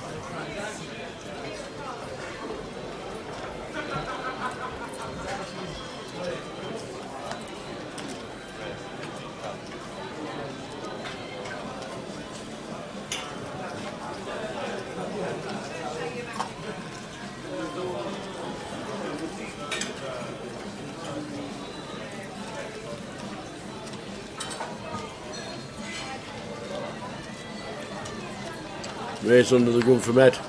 Should be enough. Sometimes you just can't play it.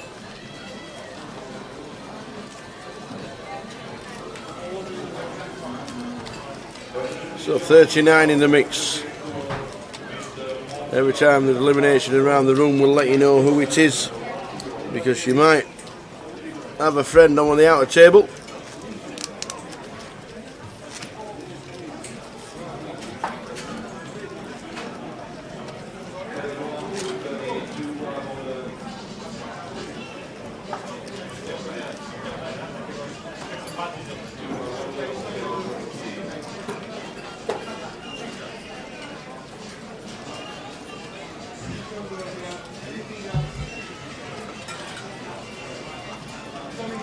Give you a rundown of what's happening before Christmas very shortly, and also the start of 2022.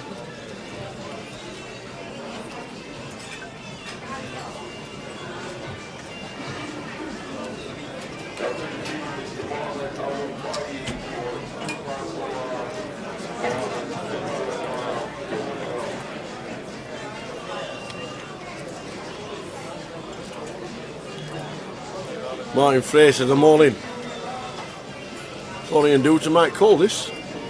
Right on the edge of his range with ace 10 off.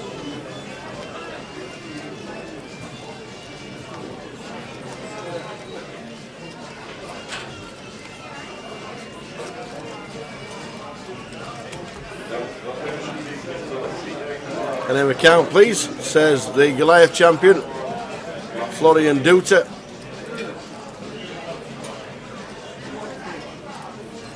'18 champion in Goliath.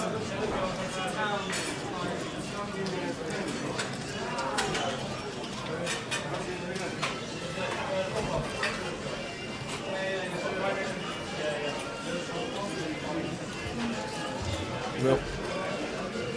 He says, I'm not entertaining Ace Chenoff. Can I get a shout out for Sean the 147? Does that mean he plays snooker? Players in the round one, Germany level score 6,000, people rank 12,000, big one and 12,000. The last level for tonight, 6,12,12. So halfway through level number 19 of the day.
Are we playing down to the winner tonight or not? No, we play 10 levels. At the moment there are 39 players left. We've got around about 90 minutes of poker to play. We play 10 levels, so 39 down to about 30 maybe.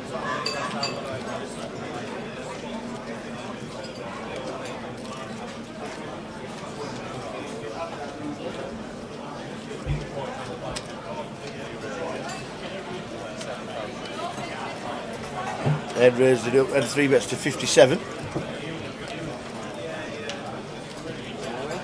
Bav, this is going to be the best race in poker.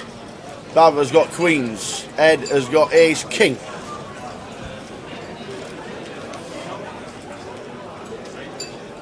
They're in, Chun's going to get out of the way, and then Ed's going to call.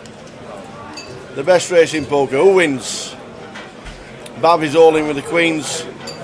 Needs to fade to survive. If he does, Ed will be on about 90,000. Here we go, the best race.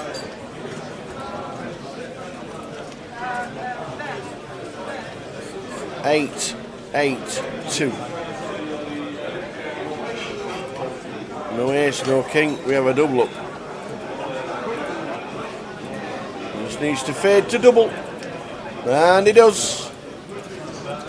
Queens survive. And we get a double up for Bav and Ed drops.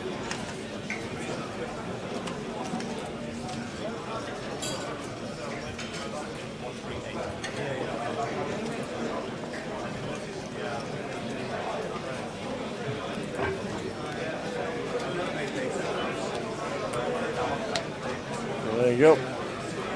Take them off me. Why don't you?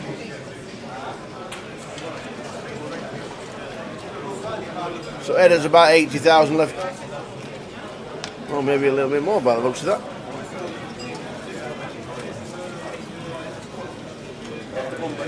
We've got 100 in reds.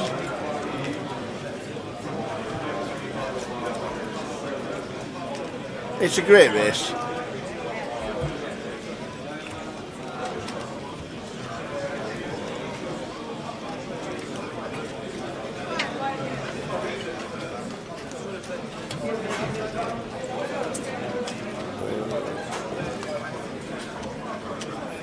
We have just lost 3 players. AJ Kurjewell in 39th. Yud Jaswal in 38th.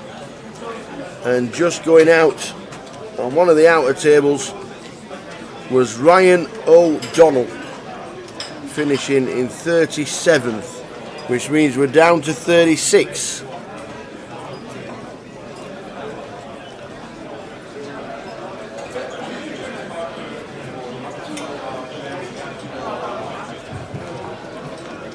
We have 2 all-ins. Craig Grant stands up again.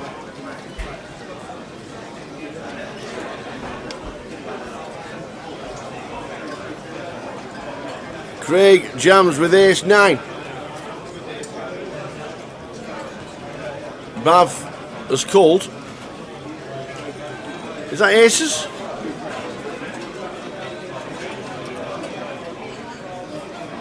Is that ace 3? Ace king. Florian Do was out of the way. Heads up to the. Here we go. The big race. Ace, queen, queen. The ace 9 is all in.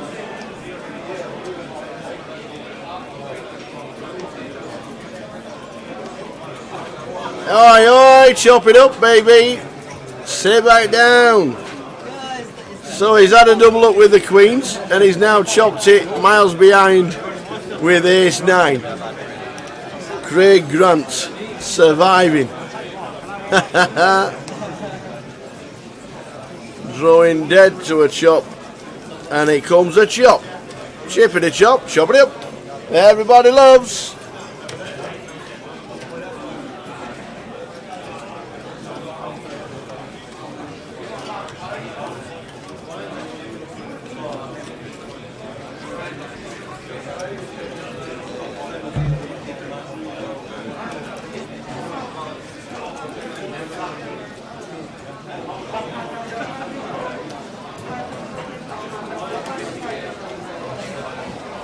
Riding the roller coaster is Craig. We're on 36. Change the numbers very shortly.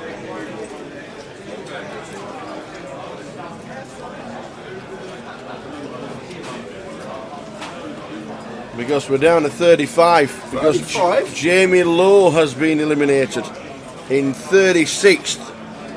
Jamie Lowe. Oh, you missed it with Craig. What happened? No, on, he's just got the queens through. You saw that as you left. Yeah. He's got ace 9 against ace king. Ryan? I'm Chopped guessing it. because he's still sitting. Oh, he's chopped it. Ended up with a chop block. I'm back, guys. Back for the rest of the day. That was the fuel. Yeah, it was nice actually. Food was good. Food was good, Tower. Can't be. He's had the fuel. He's all done up. We're on 35. We're on 35.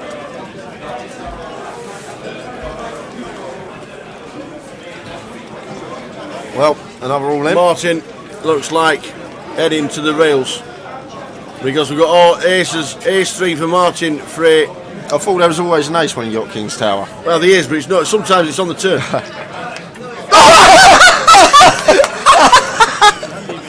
Oh no! Oh no! Oh my days. Oh, how have you called that boy in?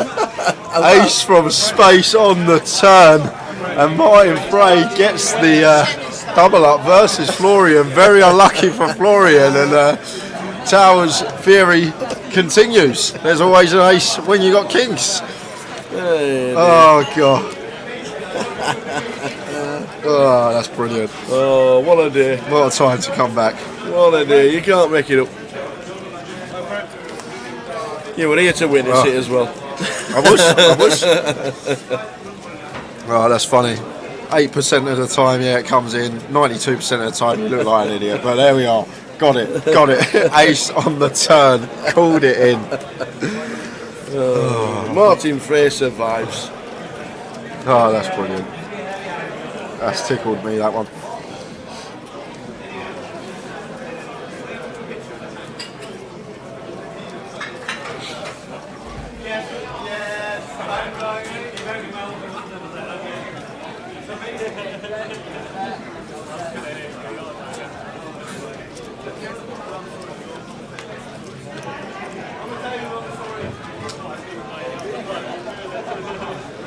Queen Jack for Florian. Wants to be opening this one on the button. Once folded to him.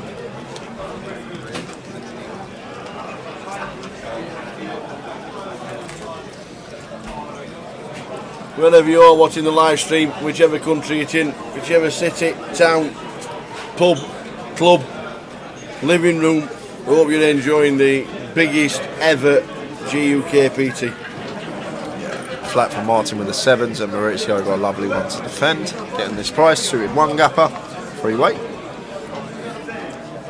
And Martin Frey running hot because Florian's got top pair here as well, so we are going to get some action.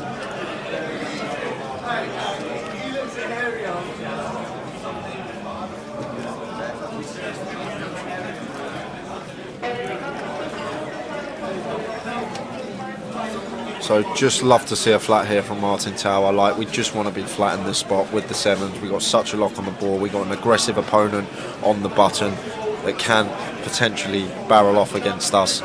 We can have some hands of his drawing dead in this situation. Hands like drawing to runners, ace king, ace queen, drawing to running Broadway. But our hand's just too big in this situation. And Maurizio's even caught a little piece here with the bottom pair. Probably would have seen Maurizio call with Martin folded, but now after Martin's call may be less inclined to continue. However, we are getting 5-1 on our money, and we have some plausible backdoor possibilities.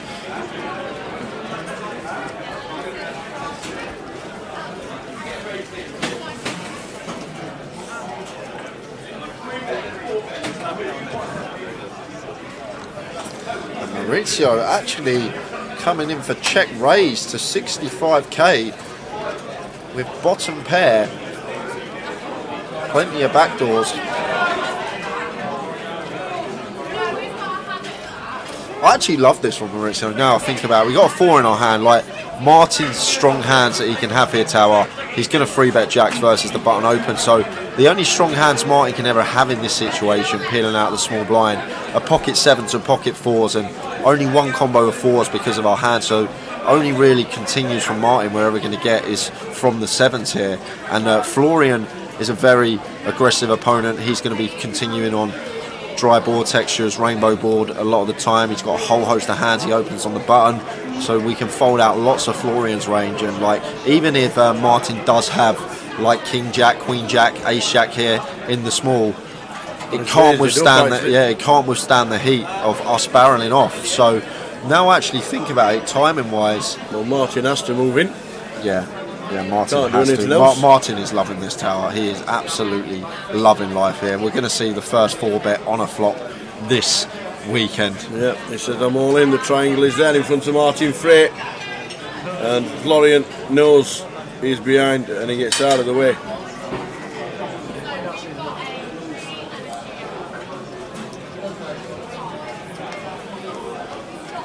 So this is where we're going next week.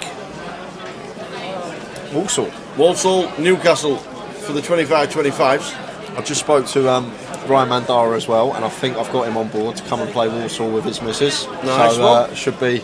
Bit of a Yeah, we'll have a little drink up, little game of cards.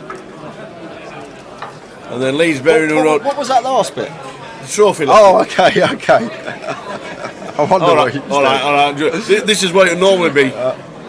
Me walking out the door. doing. Yeah, Leeds Berry New Road, but we've had word. Boom! Right there. What is that? We have had words. Xmas deep The stack. Christmas deep stack in Portsmouth. 15,000 guarantee, £150 in. 50,000 starting stack.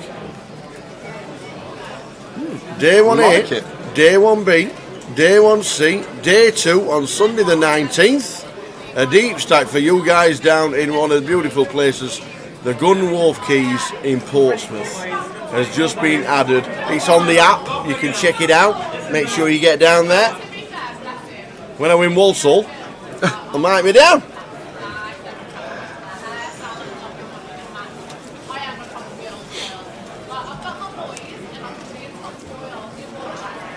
Yeah, it was a weird hand going back to like Florian. I'm not going to question his play. I wouldn't have made it myself, but Florian, obviously, his results speak for themselves, and I'm sure it would have been very in depth. The reason that he opted to free bet the Queen Jack there in that particular situation versus Maurizio. Oh, here we go. We got action. Love it when we get action. We've got, look at that, what's that? 400k? Yeah, it's massive tower. 9-eye flop, 972. That's Conor O'Driscoll involved. I'm not sure about the other player in question. Oh, it's Eddie. Adnan. It's Eddie. No, Eddie. He was in our 10-25 cash game. And he wants to play again in January, he says. Oh, Middy's in the pot as well. It's Oh, my three-way tower. days. Oh my days. Mindy was chip leader at the third break.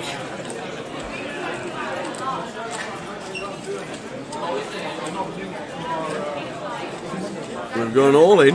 We've got Eddie thinking about it. Looks like Minnie's opened the betting.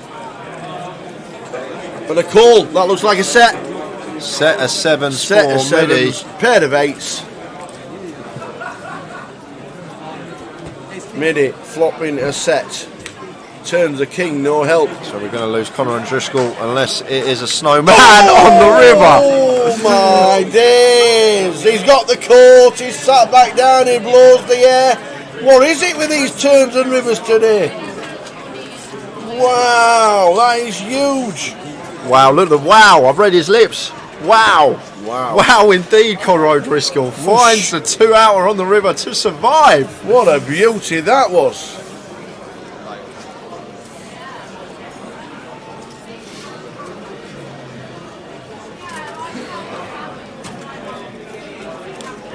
And back to your question, Span, I'm not sure what day I'm going to be playing Walsall as of yet. A nice free bet there from Chun, incorporating in Suited King out the small blind versus button open from good opponent, getting that one through. Dave Doherty is indeed on the final table of the side event, the G400. We'll give you an update to where and how many are left very shortly. Yeah, the War of the Roses, the 50, just let you know, the Leeds Berry New Road 25-25 that we showed you there. Leeds are playing in Leeds.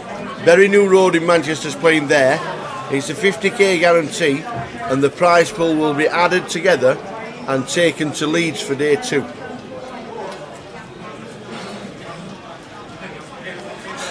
Span was more interested in when Tower was playing. He can play this, man. Cashed in the free roll last week. Hey, cashed in the David A one as well. That's the one. Might just shove this one. I don't know, I thought it was on Chun. I couldn't see Maurizio's cards. I thought it was Chun with the sevens. I'm assuming 2 short stacks in the blinds. So against effective stack. I thought it was on Chun with the sevens, but it's Maurizio with the sevens and cannot be shoving with Chun having us covered behind us. And Maurizio opting to free bet to 55k. So free betting to call this one off versus Florian. Well, this is proper poker being played at this table.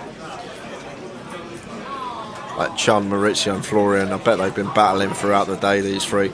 Chun with the dream seat, with the Queen Jack off here, thinking about cold 4, but correctly gets out of the way and going to come back round to Florian, who will be 4-bet ripping, and Maurizio will snap it off, and it's going to be the Queens in front.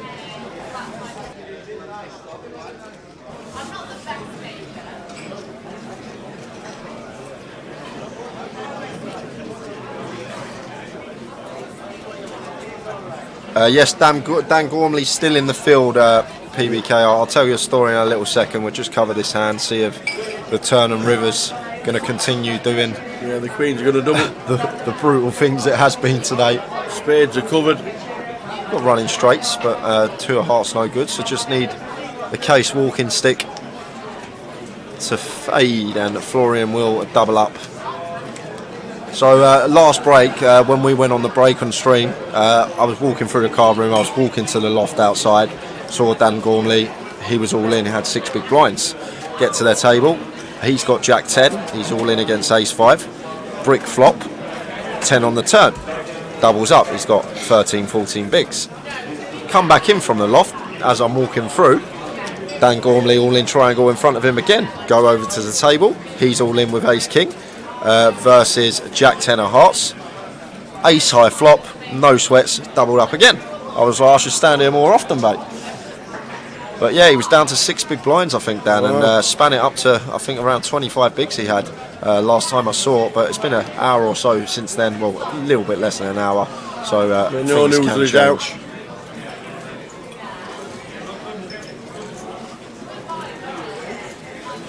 Florian Duter on 320k.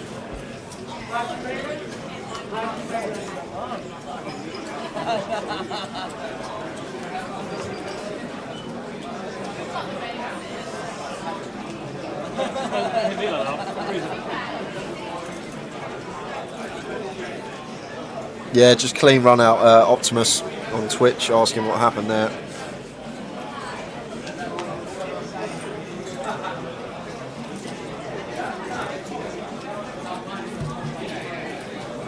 This table is tough. It's just constant free betting going on, and that's when you know you're at a tough table. When there's just free bets galore, it's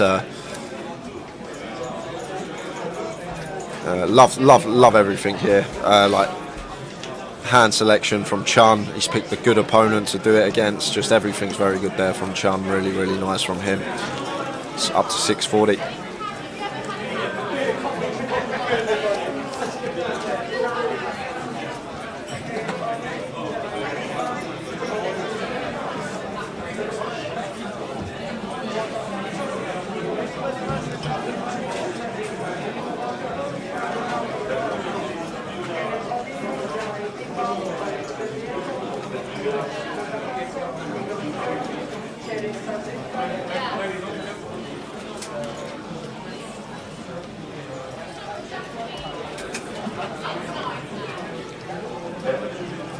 So Martin taking it back old school, folding the ace 10 under the gun.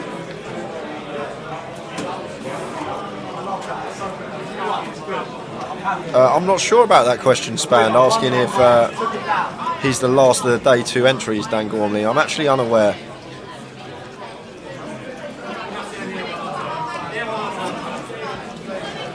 So Ed, working with 25 bigs. Opening the 10-7 of diamonds here, and did Bav double up when I went? Must have done. Yeah. With 296 and the 6s. And then Bav chops it with Craig Grant as well. Yeah, I just expect Bav to call this one here a lot of the time. Tower. 36-7 big blinds for him.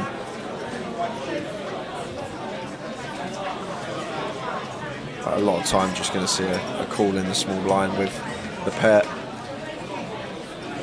Like, and Ed can still have a whole host here, opening and cut off. And Bav looks like opting for a call. Florian gets out of the way with the old 4 deuce.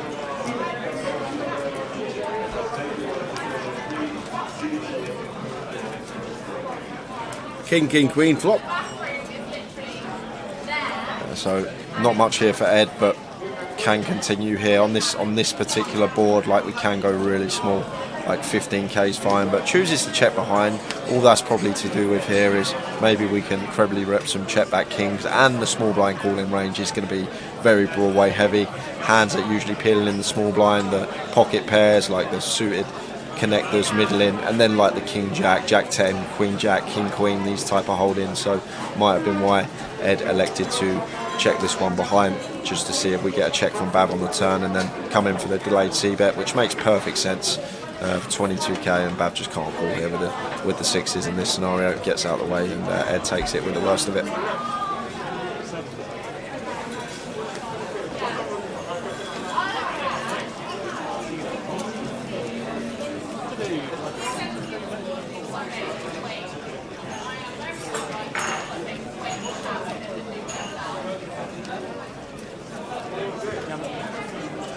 No bust out since Jamie Lowe.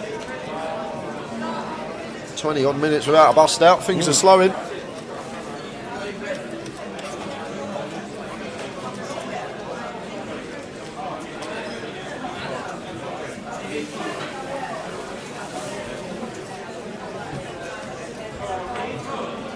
Sixes for Maurizio under the gun.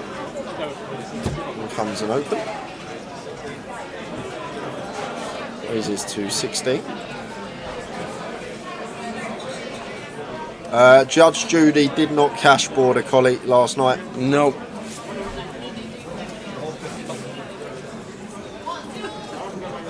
Border Collie gamers. And Tiggy on Twitch, 77 payouts are coming across the bottom of your screen.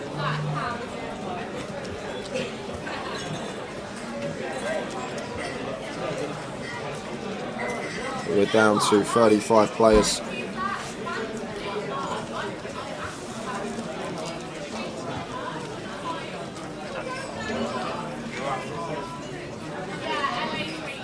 And in 5 minutes time, blinds are going to be increasing. That will take us into the final level of the day.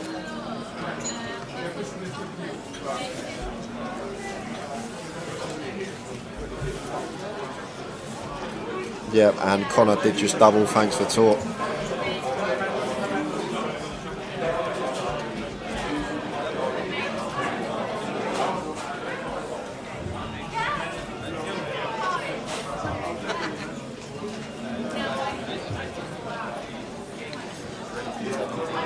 I won't be, Gravy, on Twitch. I'll see if either of us will be in Liverpool in January for the 25-25. I don't think Tower will be either. Actually, you might be. Liverpool's not too far from Blackpool. It's not. Is it anywhere near Lanzarote? I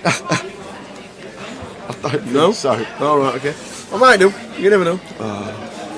So Craig free betting here off of 15 big blinds with the aces, and Chung can fold this now. Like, it's just like Craig doesn't look like the player that's ever going to free bet bluff this scenario this deep in the comp. And like, what's he going to do if he's got 15 big blinds here with ace king? He's going to shove. Ace queen, he's going to shove. Pocket pairs, he's going to shove. So when he starts free betting rather than shoving off of 15 big blinds, it's just, wow, Chun's going to make the call. I'm surprised Chun hasn't sniffed this out, Tower, against this particular opponent. I'm really surprised Chun hasn't sniffed this one out and flop a queen 10-4, 2 hearts here, and Craig with aces with the ace of hearts, working with SPR of less than 1, and comes in for 55k continue. And now I'm just going to see Chun get out of the way, but I'm really surprised Chun didn't sniff this out pre-flop once he basically clicks it back to us. Guess because the price we're getting with the 8s, haven't got the price to go set mine in. Maybe with the implied odds we do. So what we got? Yes, 17k. 17k to win 90k plus a stack of Craig of 88. So yeah, maybe we do. Maybe if he puts them on specifically 8s or kings, we can call for 18k more. the times that we do hit our 8 if we're going to get stacked. So that might have been why he made the call here, but I'm surprised he didn't just sniff it out. Like, it's always going to be aces or kings with this certain opponent, I think, once he 3 bets off a 15 big blind stack. I'm just trying to find a reason why he might have called, and it's probably to do with the price and implied odds that he thinks he's going to get. The times he flops the set, he's going to get stacks.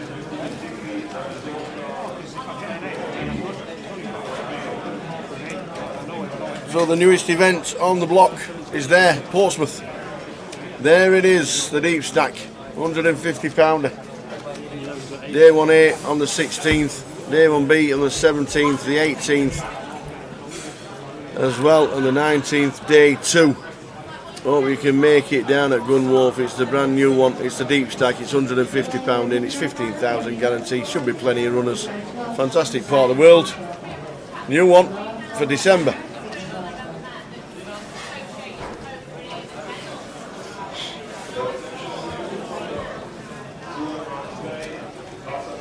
Do we know how many rebuys there were? I don't know how many uniques there were. There were over 300 uniques. Well over. 4.9 sounds like a great level. 328 uniques.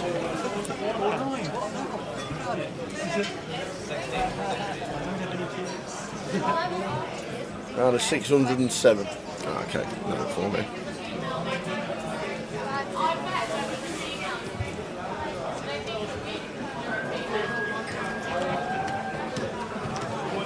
Is the Christmas cracker online, says Oakers? Yes, it is. And we've got another £110 Christmas cracker token to give away tomorrow, as well as the free roll, which got tokens for the closer on Monday.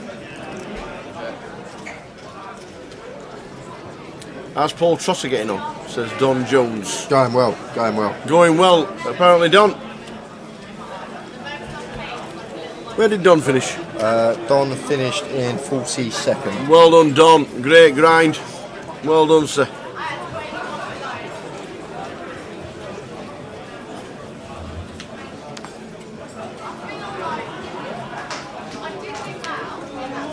Not a bad flop for Chun in seat 4. The up and down straight flush draw. And a pair. And lovely. And a pair. And everything. He's got the wrap. He's got the lot. And still behind. Oh, sorry, it's still behind. He's not behind. I'm just looking for 6. Craig's all into call. He calls. Wow, he puts it with puts it in ace-9. with He's it. been playing Oh. tighter, then he just puts it in with ace-9. People chasing straights and flushes always end up going home on buses. Well, Craig Grant, tournament life at risk. He's already had plenty of lifelines. Can he find another one? Wow. Offsuit 10, 5 or ace needed. And straight Oh, is it the straight flush, baby? flush! Straight flush for Sean. And Craig Grant, rush of blood to the head perhaps there, is just out the door, puts it in with his up and down draw on the 8-7-6. Chun, man. Chun makes There's a no straight need flush. to feel down. Wow. Craig Grant, 35th place, leaves us with 34 players.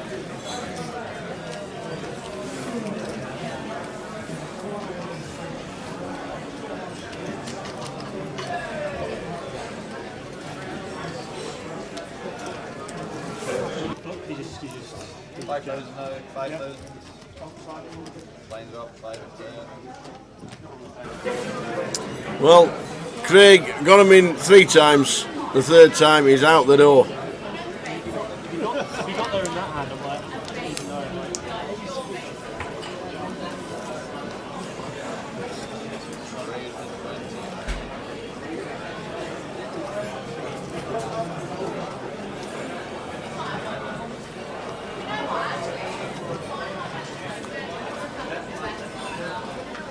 Well done, Craig. 5,350 pounds.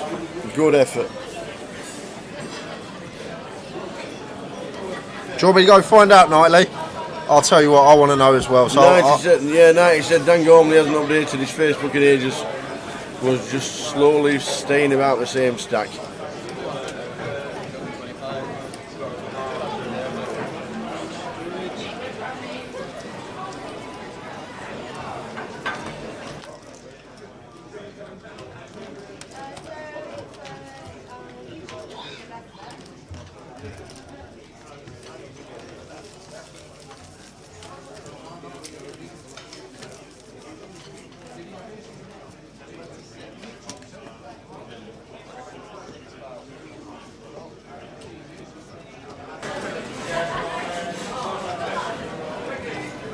So Craig Grant, the last out in 35th.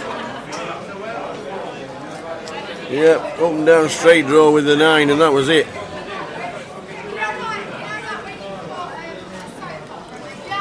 In they went.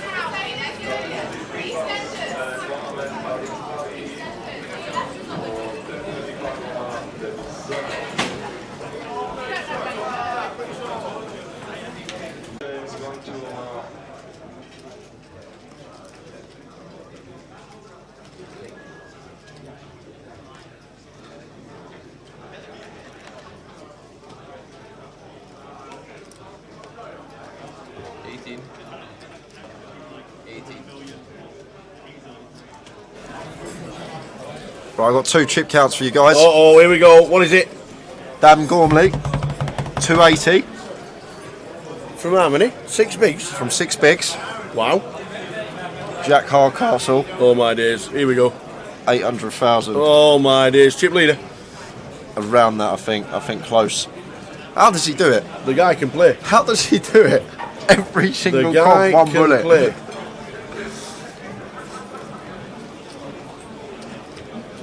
Yeah, we're back on Twitch, guys. And tomorrow there'll be a book for the remaining 35 players at this moment in time, with another hour to go of the live stream.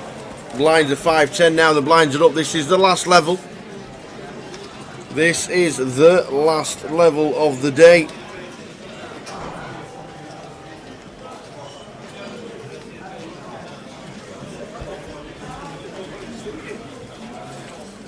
I guess it was you, Jim Marlowe.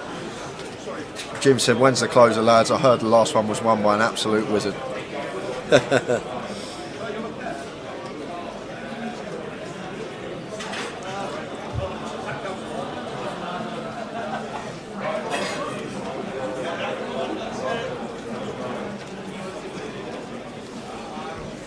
Maurizio coming in with the pocket 3s. Did he final table the first event, Maurizio? I can't remember. He was deep on something.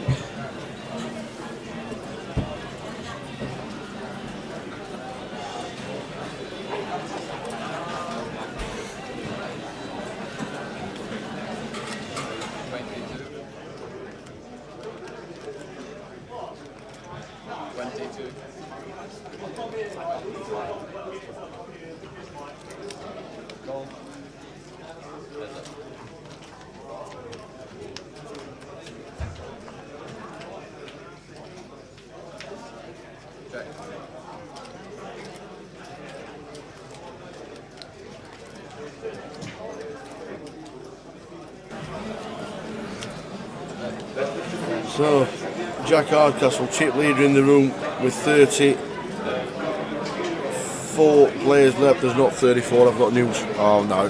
Oh, you call me the Grim Reaper? We have news after this hand, which should be over now, because I can't see Florian coming doing anything with Queen 2 off. Queen 2 on an Ace 9 4 flop. Yep, he gets out of the way. We have news. Mario Serrano is out in 34th, and Julien Tereson is out in 33rd. 32 remain. Which means we're on 32, and we've locked up a pay jump. We're on 56.50 now. £5,650. There's 32 left.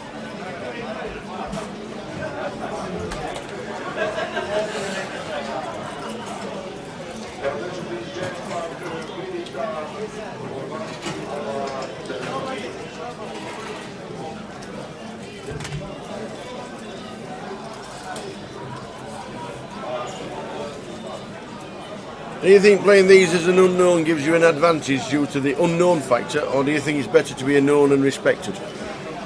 I think if you're a good player, say for example like Dinesh, who won chopped the 1K last week. Like he lives in Singapore, he's on holiday in England, plays loads of poker over here, come over 2 weeks. I think it can actually be a good thing if you're a winning player and no one knows you in this country and you play somewhere else and you come over, because a lot of the good recreational, the good regulars when they're not sure, they'll make their decision based on like populations plays, like what you do against population in this spot, and sometimes that can be very advantageous for yourself. So I think it can be a really good thing. If you're just a random unknown player that don't really play much poker, taking a shot of it, it's a completely different story. But if you're someone that plays well and are a winning player elsewhere and no one knows you, I think it could actually be advantage for you in these type of scenarios.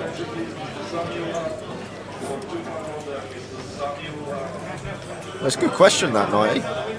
Yeah, Zacabello, I agree.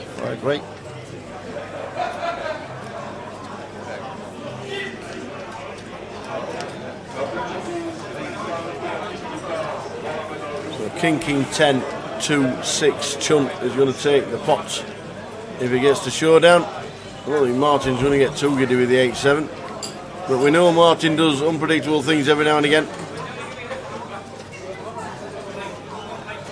And he'll know the only way he can win the pot is by betting.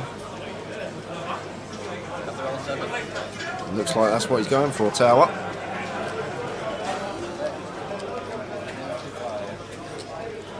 And it's a bet of about 35,000. I think Chun sniffs this one out, Tower.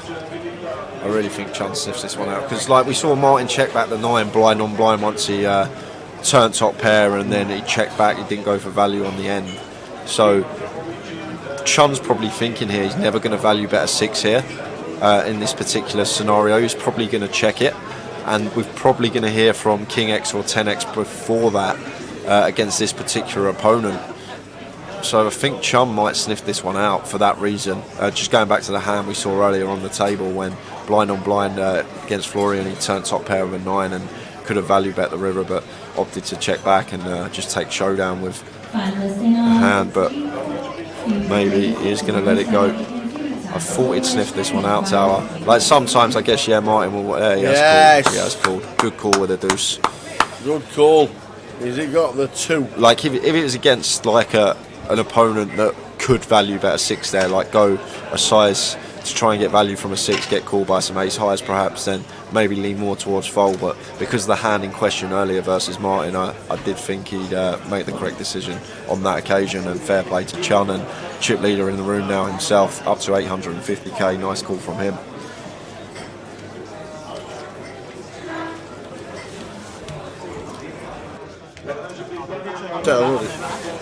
So we're down to 32 as we got a player coming into the table. Is that Paul Scipione coming into our table?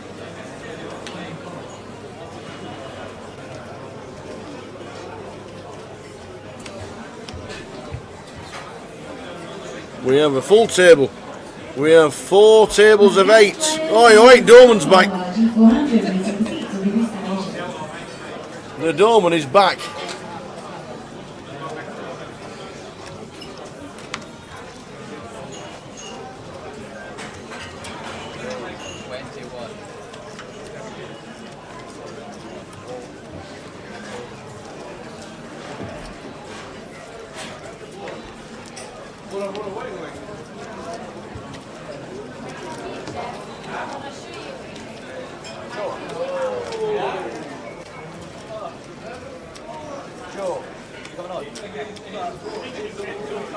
Yeah, Brad said if there was 25 players, I said I'd make him a cake if we got down to 25. We're on 32 at the minute.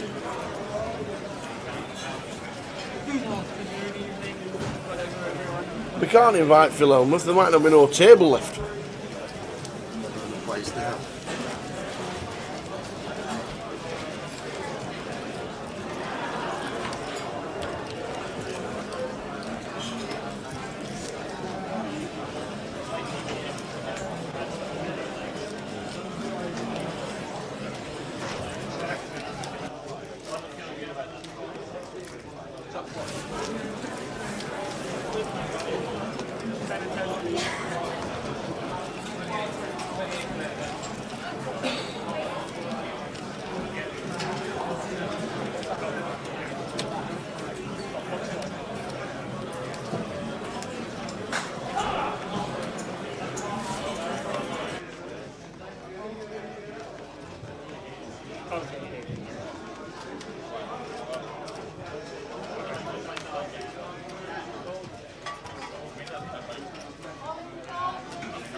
So a flop of 10, 5 jack, 2 diamonds.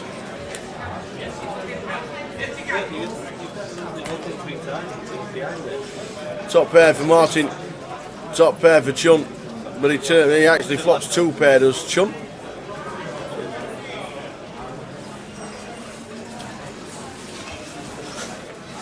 So Chunt flopping 2 pair, it's 20,000 to call. I think he might come in for a small raise here, with the flush draw there especially. It is, got about 70k. Excuse me. Raise to 75. So Martin open button, I'm assuming tower. No, Martin called button. Okay. So Martin limp button. Went complete check. And now Chun check raising the jack 5 hit. And Martin going to make the call, take some turns. Do have that queen of diamonds in there for a little bit of backdoor backup. Well, there's the 7 of diamonds on the turn, so we do now have the 3rd nut flush draw to go with our top pair.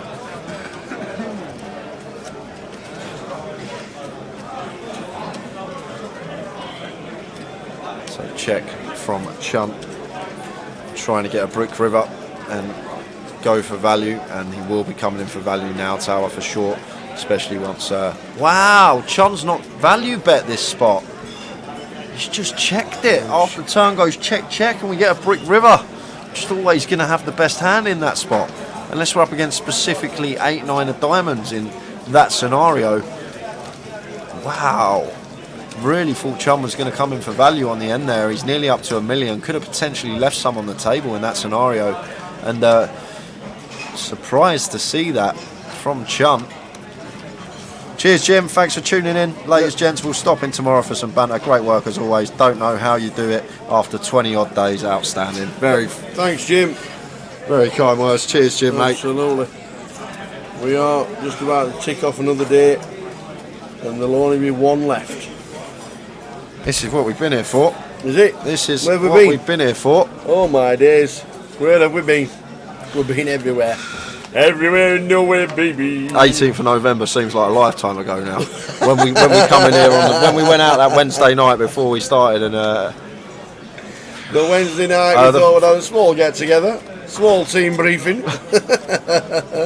and then we started Thursday, Friday, Saturday, Sunday, crown a champion. The cash game was amazing. The playoff was just fun, great stuff. The mid-airs we crowned Vidus as champion. And then the 6 max, the heads up and the haymaker all in one day. Slight overrun, we thought we were going on forever, but we didn't. And now we're on the grand final, and tomorrow we'll have 2 lines through day 1B and day 2, and there'll be 1 day left.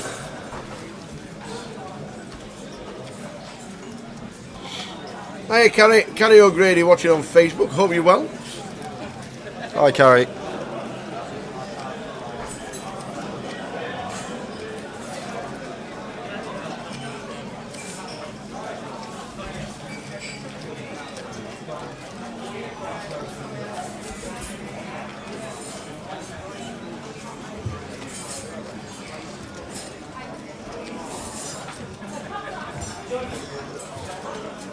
So this went open from Florian.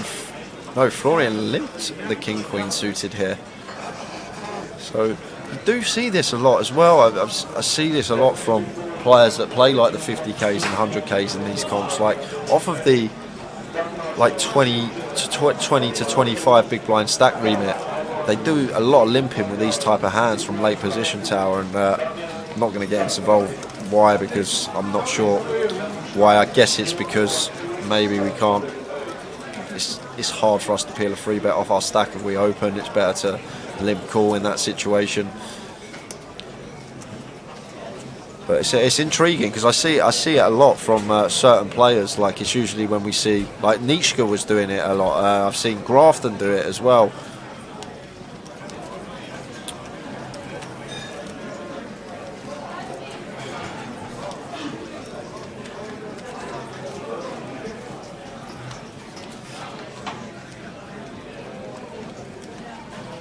Yeah, but I never see him, like you say, balancing the limping range of a tour, but I never see him do it with aces. I never see him do it with kings. Never see him do it with queens or ace king.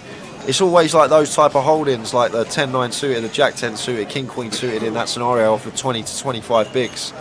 Like I never see it with aces or kings ever with these players. It's always that sort of hand, like a suited connector, round middle into Broadway, that sort of range. And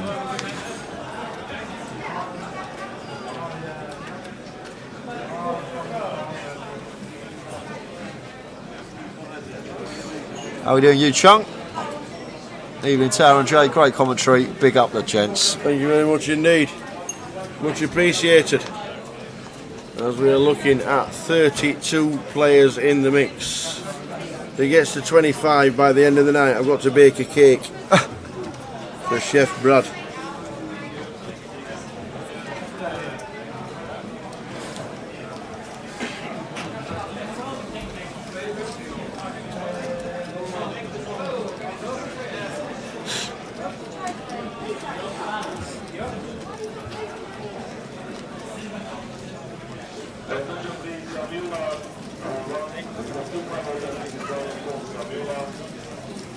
We've just lost one on the outer tables. Richard Chufty Ashby, bracelet winner. Won about 8 mil online. Richard Ashby has just been eliminated in 32nd for 56.50, which means we're down to 31.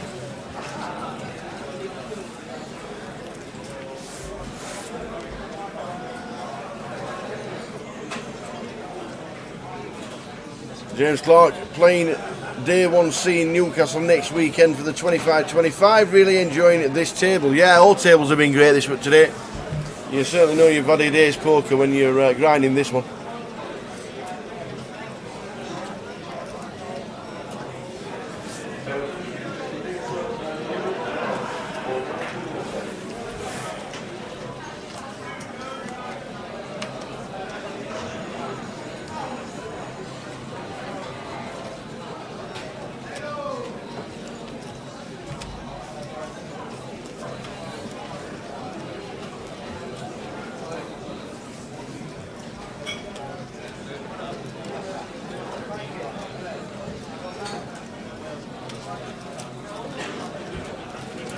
Is the most charming man in poker still in? Well, Chunman's still in.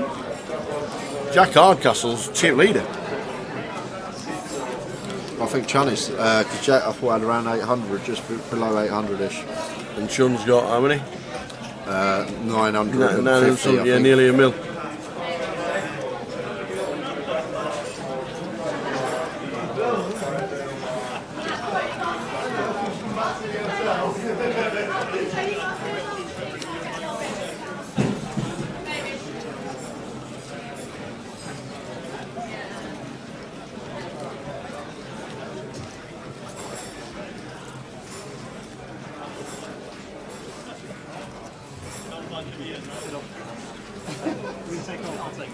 So Florian now choosing to limp in with the fours off the same stack size.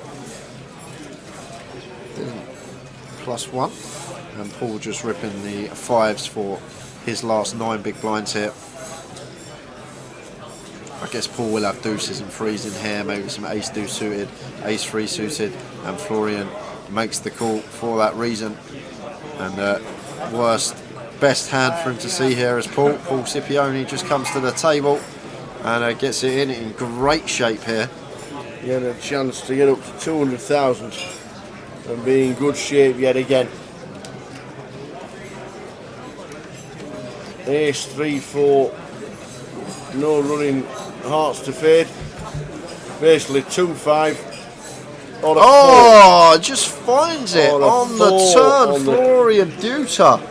How many 2-outers we seen turn and river again today? It's crazy, and we lose Paul Scipione just like that. 31st place for him. Wow. Florian getting that look when you need it and back up to 300,000 and 30 bigs. When you're good, it's great.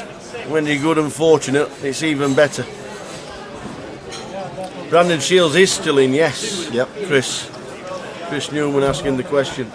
Yes, he is. So Paul finishing in 31st for 5,650 means we are down to 30.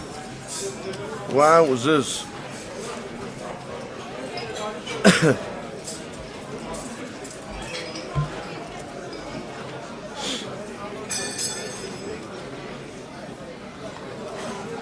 Wow. Just wow, we're on 30. Chef Brad's putting the ingredients on the table. It was a good shout, to be fair. A very good shout. I'm always pessimistic when it comes to numbers and how many are going to be left. Always on the low side. So Moo, what happens is we play this level, then the players will bag and tag. We are back tomorrow for the final day of the year for us, day 3 of the main event. It is. From 12:30 on stream.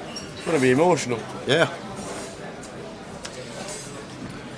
So Maurizio opening +2. Ed going to flat the Queen 10 suited in the cutoff.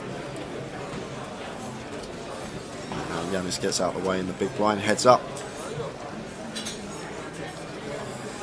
Queen 2-7 rainbow. So a bit of action here. Because going to see some chips go in. Because only one overcard to the 9s of us as Maurizio. And top pair here for Ed.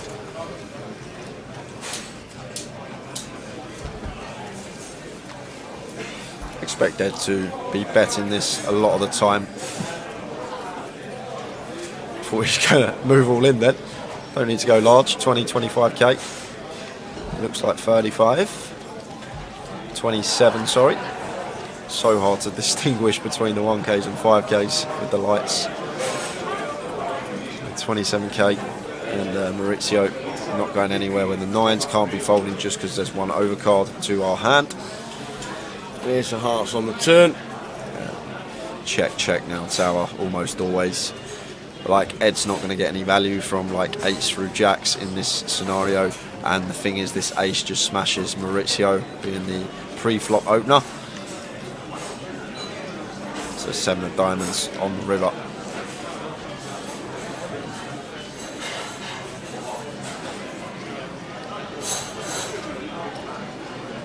Maurizio can't love this here with his 9s. Like, we beat 8s. That's about it in this situation. There's no other hand that we're ever going to be ahead of unless Ed's just bet flop with like King Jack or Jack 10 that doesn't double barrel on this ace turn.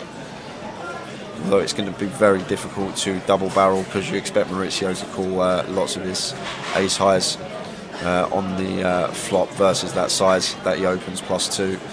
Just goes check check, and the Queen 10 for Ed is good. Who's the top 3 in chips?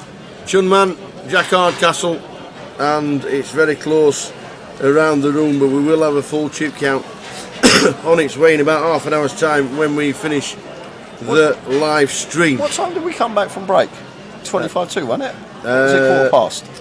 Quarter past. Okay, quarter past, half hour's time, you're right. Well, we only had a 40-minute dinner break, didn't we? Ah, okay. So we're back on track now to finish. I know there's a reason you're with here. With the 20-minute breaks. Let me know. And the 40-minute dinner break means we're back on time. Back to 12:15-ish. Makes sense, makes depending sense. on the certain number of hands to finish with. Whatever that will be.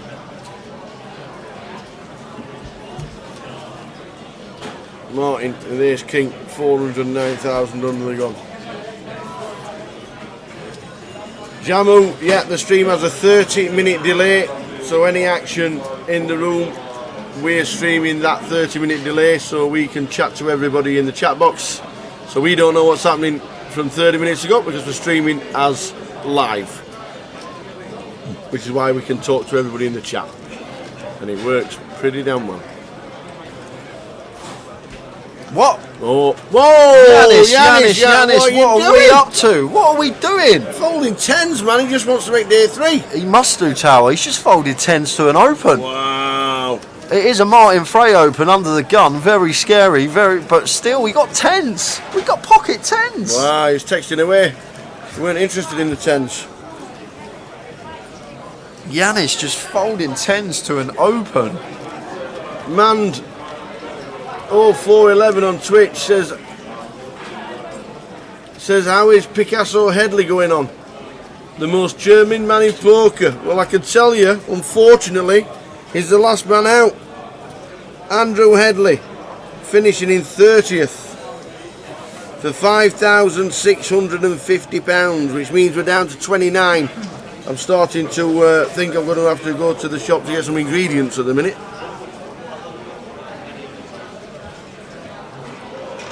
And Johnny's the chip leader. He's got 1 million chips and he just gets dealt aces. What a life. Chip leader with 30 left, playing for 265k. You look down, you got the boots. Yep. Things don't get any better than that. Well, he does not get any action. Wow. Chris Maiden just come back in after a few hours in the kitchen at work. Are we in the cash yet, or is Teller still on for his double against Jay? We're well into the cash. And it was at the start of level, well, midway through level 17 is when it worked. I had to pay Jay. That was it. Jay won the little bet, and everybody's in the money. We are now down to 29.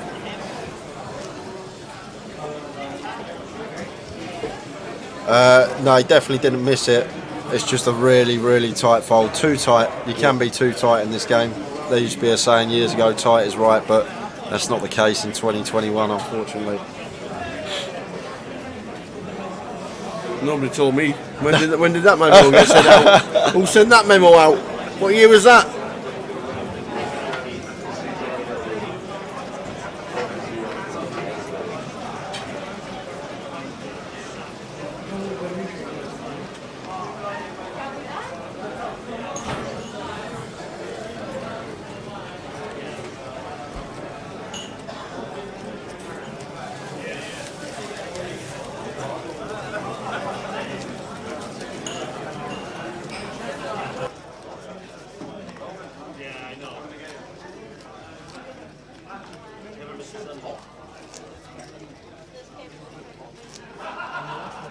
Hopefully missed the Borough. Half an hour. We missed the Sunday going to the Borough for the right reason.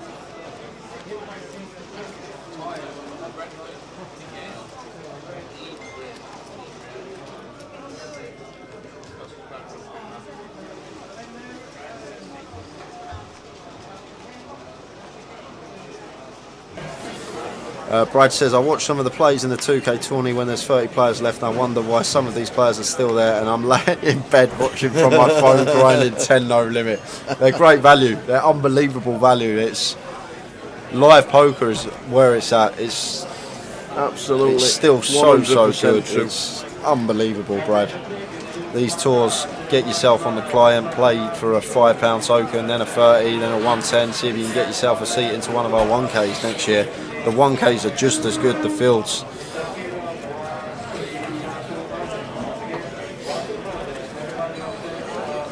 And Chun going to be free bet getting this in versus Florian Stack, and we're not too worried about Maurizio because we expect Maurizio to just be free betting all his strong hands here because he's already set up that dynamic with Florian here that he can be light when he free bets. So I don't expect Maurizio to have too many traps in this situation for that reason, so always going to be free betting this one as Chun to call off a shove from Florian if it comes in, and both players just going to get out of the way now, and Chun up over the million. Chun man, there's no need to be down.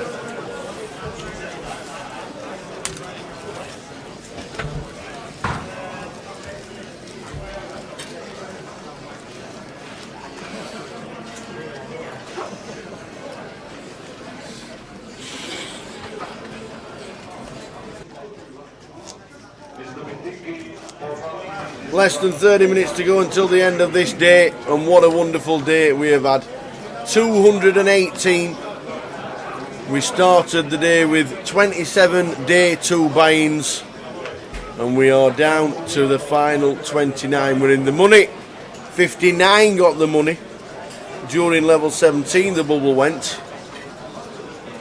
Who's the biggest name still in? Florian Duta. I think he won. Did he win an EPT side event or something like that before he went on to win Goliath? Or he final tabled an EPT, went on to win Goliath. Tom Middleton got himself second in an EPT for $1 million. Midi, one of the best and also one of the biggest players online as well. Jack Hardcastle has been the man in form for a couple of years. Brandon Shields has just done a vlog from Vegas if you want to watch it on YouTube. Very honest, very down to earth, holds no punches, lost chunks and vlogged it.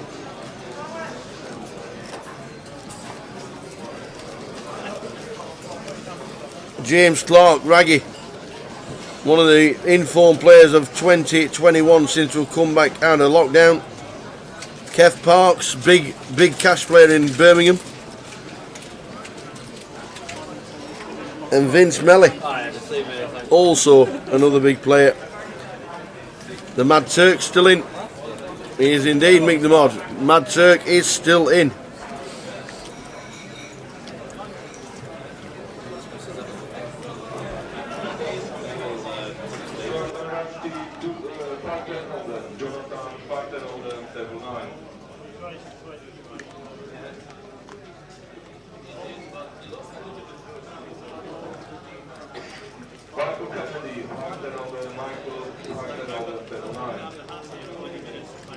Is anybody still in who bought into today? Dan Gormley bought in today, didn't he? Dan Gormley's still in. Not sure if Midi bought in. Midi didn't buy in, did he? Midi was a day one player. Well, I don't know. I think I only know of one at the minute, but we'll try and find out for you for the start of play. For a day two buy-in, we'll let you know before the start of play tomorrow. And don't forget, on Grosvenor Sport tomorrow morning there will be a book on the final 29 players as it stands right now. Have a couple of pounds while you're watching the live stream. Try and pick a winner on the biggest GUKPT in history. First time we've had over $1 million in the prize pool.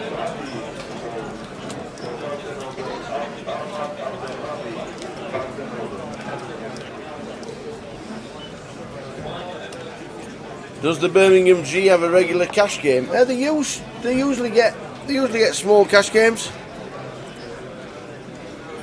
And don't forget, if you are playing cash,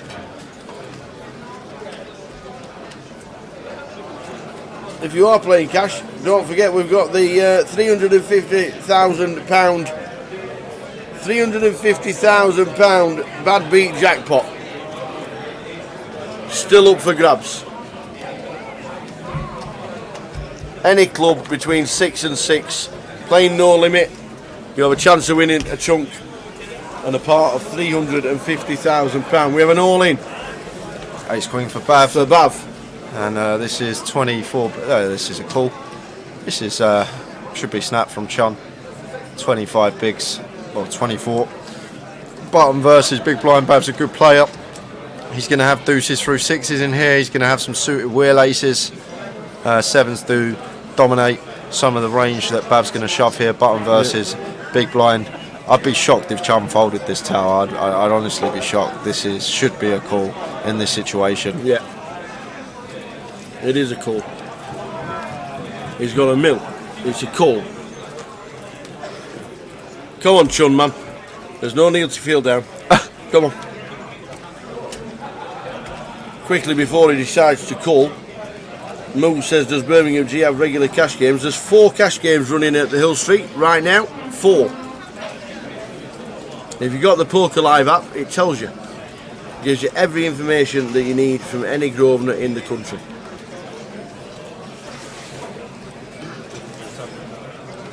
There are 4 cash tables running at Hill Street in Birmingham right now. There's the call. It is called. It eventually calls.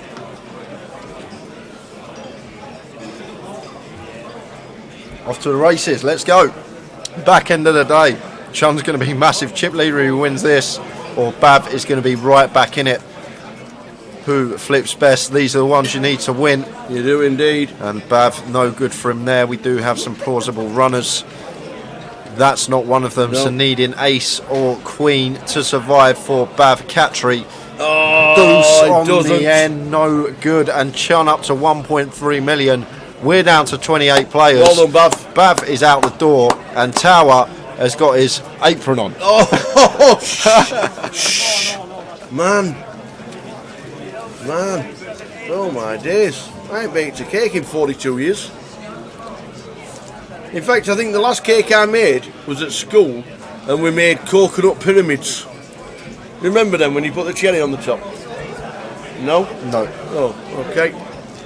Coconut pyramids, I'm sure that was the last cake I made.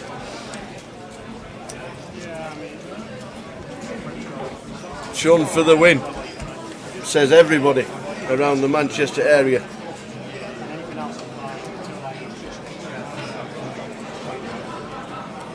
Phil, you beat me to it. I was typing.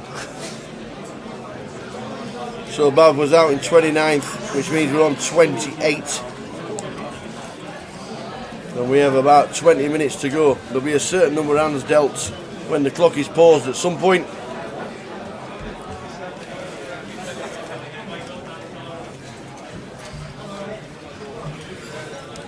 How many are you going for, Tower? What, left? Yeah, no. Not 25. Not 25. Not 25. If it's 25, I have to bake a cake for Chef Brad. I know.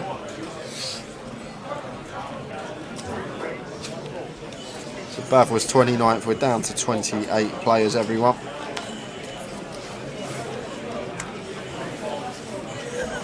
Oh, Brad enjoys the rock cakes. Oh. Nice from Ed there. Been fairly quiet and used that to his advantage. Hey, up, incoming. Hasn't been too active this session, so. Look at that. Frankie's playing. Adnan. Oh, no, it's not. He's tailed Eddie. Eddie. Here he comes. So Adnan comes along. Adnan Charmer played in our 10:25 PLO last weekend.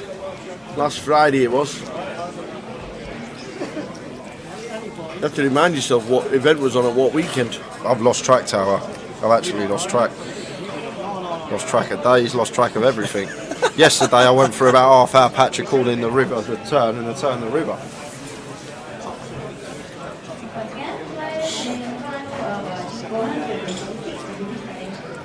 So we're both going out in 29th. There's 28 left. One more spot at 56.50. And then we get a pay jump to £6,000.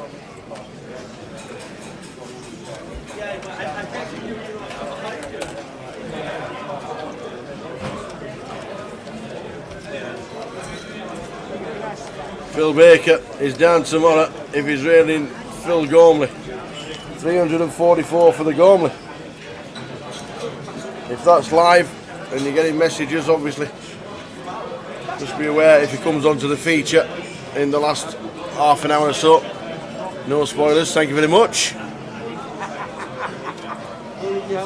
But it's a good effort from Dan because he was pretty short stacked. He was on 6 bigs about an hour ago. Have a look what I have. Yeah, show off, show it, show it. I have the one. Oh, Phil's down tomorrow, railing Dan Gormley if he makes it through.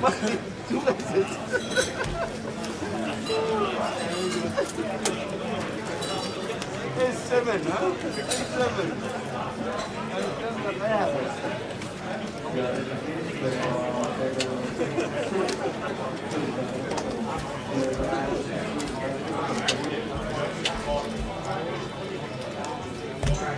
And don't forget to stay tuned for the end of the day, guys. If you do want to see the full chip counts of the players left, there will be betting tomorrow as well, and I'm going to throw out my value that I think will be worth a punt.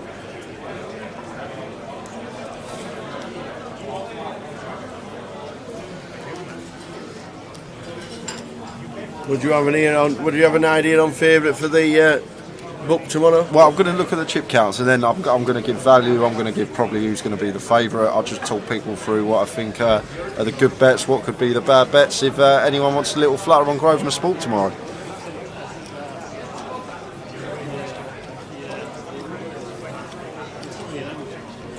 No, yeah, just yeah. Just like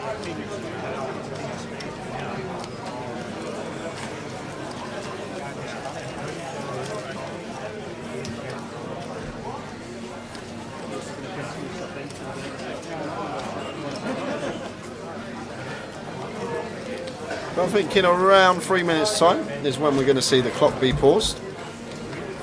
If we're pausing it on 10 minutes to play.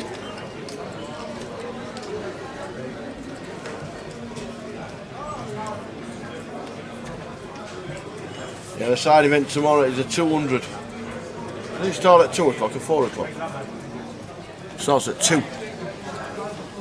Starts at 2 o'clock, the 200. Yeah, he got lucky, Florian Duta. 4s against 5s. To get his stack back over 300,000. I said at the time, when you're good, it's great. But when you're good and lucky, it's even better. Love that.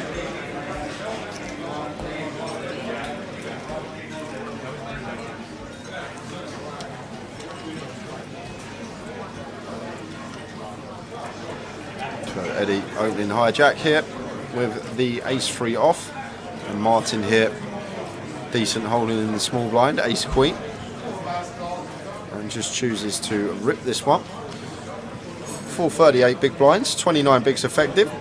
I actually love this from Martin Tower. This is actually really good from him if he's aware that stack sizes of 31 bigs effective of Eddie, not much difference. Oh, he has just 3-bet. I thought he moved all in. He 3-bets to 100k, 5x. And now Maurizio sitting here with ace-queen in the big blind. I'm going to be folding this as Maurizio.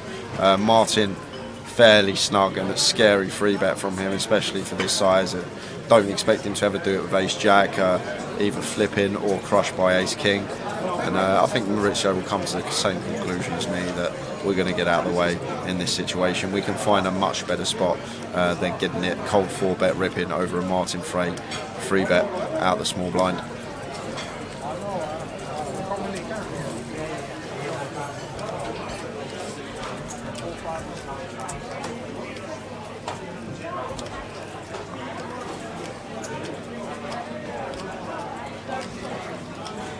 Can you ask him to extend the punting on day 3s for match bets and group bets, and to make the final table bets? We don't normally have 28 left, to be fair. It's normally 14 or 15. But how many hands has Frankie told the dealer? I don't know. He just come and told him something. He must have whispered in his ear. He said something in his ear.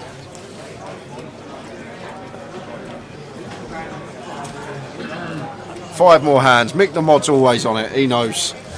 He was listening. Oh, it's his guess. Great. We'll just wing it. It's 4, 5 or 6. No, he's been told to pause.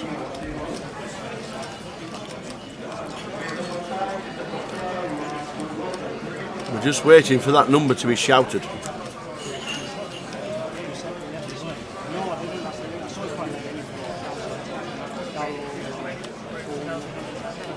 Razor Kev's got it, it's always 6. I'll take 4. To be honest, there's 9 minutes left on the clock Yanis tower. has stood in the way so the camera's blacked out.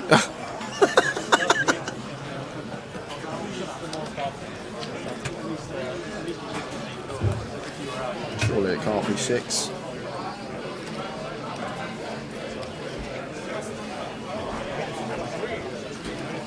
Three?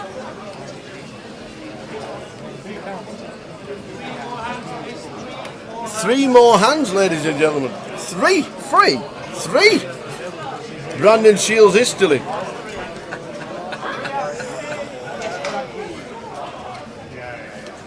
Who's done that?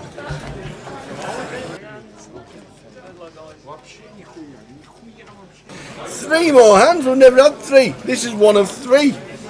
Steady Eddie's there in seat 6. We've got Ed and Eddie. Yeah, I do, yeah. Ed and Eddie. Raises the ladies' last 3 hands of the day. Martin folding King 10 suited on the button there. We'll just come. If Mauricio calls, which we should get a flop, I've got some terrible news. Because Jonathan W has just been eliminated in 28th, which means there's 27 left with 3 hands to go. Oh no. I've got 3 hands to avoid baking a cake. 664. Oh my god. 3 hands. Like, this is nice for us as Ed here. Yes, Chun can have some 6x out the big blind, but chooses to check back for that reason. 4 diamonds on the turn.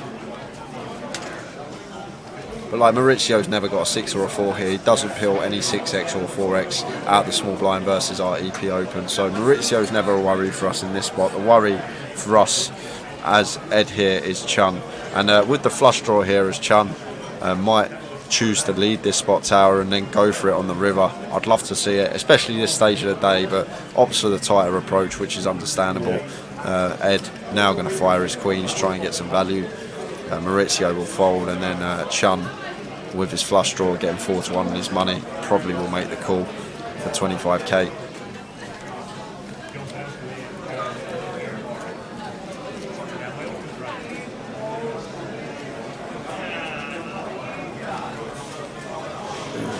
Well, Maurizio does call, thinking that he's going to be shopping with some ace highs of Ed. As he got the raise in him here tower, I'd love to see this from Chun, like, just make it 100k and rip river. Like, I'd love to see it. Yeah. We've got the 4x, we've got the 6x. Neither of these opponents have these hands. Can he find it? Has he got it in him this stage of the day? I'd love to see him take this spot. It's just a great spot for us. Maurizio can't have a 4 or a 6. Oh, he just folds. He just folds. I'm surprised to see that. That was the last thing I thought he was going to do. And ace on the river. So Maurizio actually getting there with the a7, and this is going to go check check. Like, Maurizio, no need to lead this in this particular scenario unless he comes in really small, because Ed might bet ace king, ace queen, ace 10, ace jack, so on the turn. So this one's just always going to go check check, and Ed's going to see that he's got unlucky in this one. Shows the ladies, and Maurizio will say, I got lucky, mate. 2 hands left. Caldimus, which poker room are you looking at? Because I can open the app, put the camera and try and show you what to do. What card room are we looking at? Let's have a quick butchers. And I've also got some bad news. Oh, oh, look at that! It looks like I'm playing music. I'll tell you what, I'd win that game. That musical statue. It's frozen. Oh, now we're not there. We're back.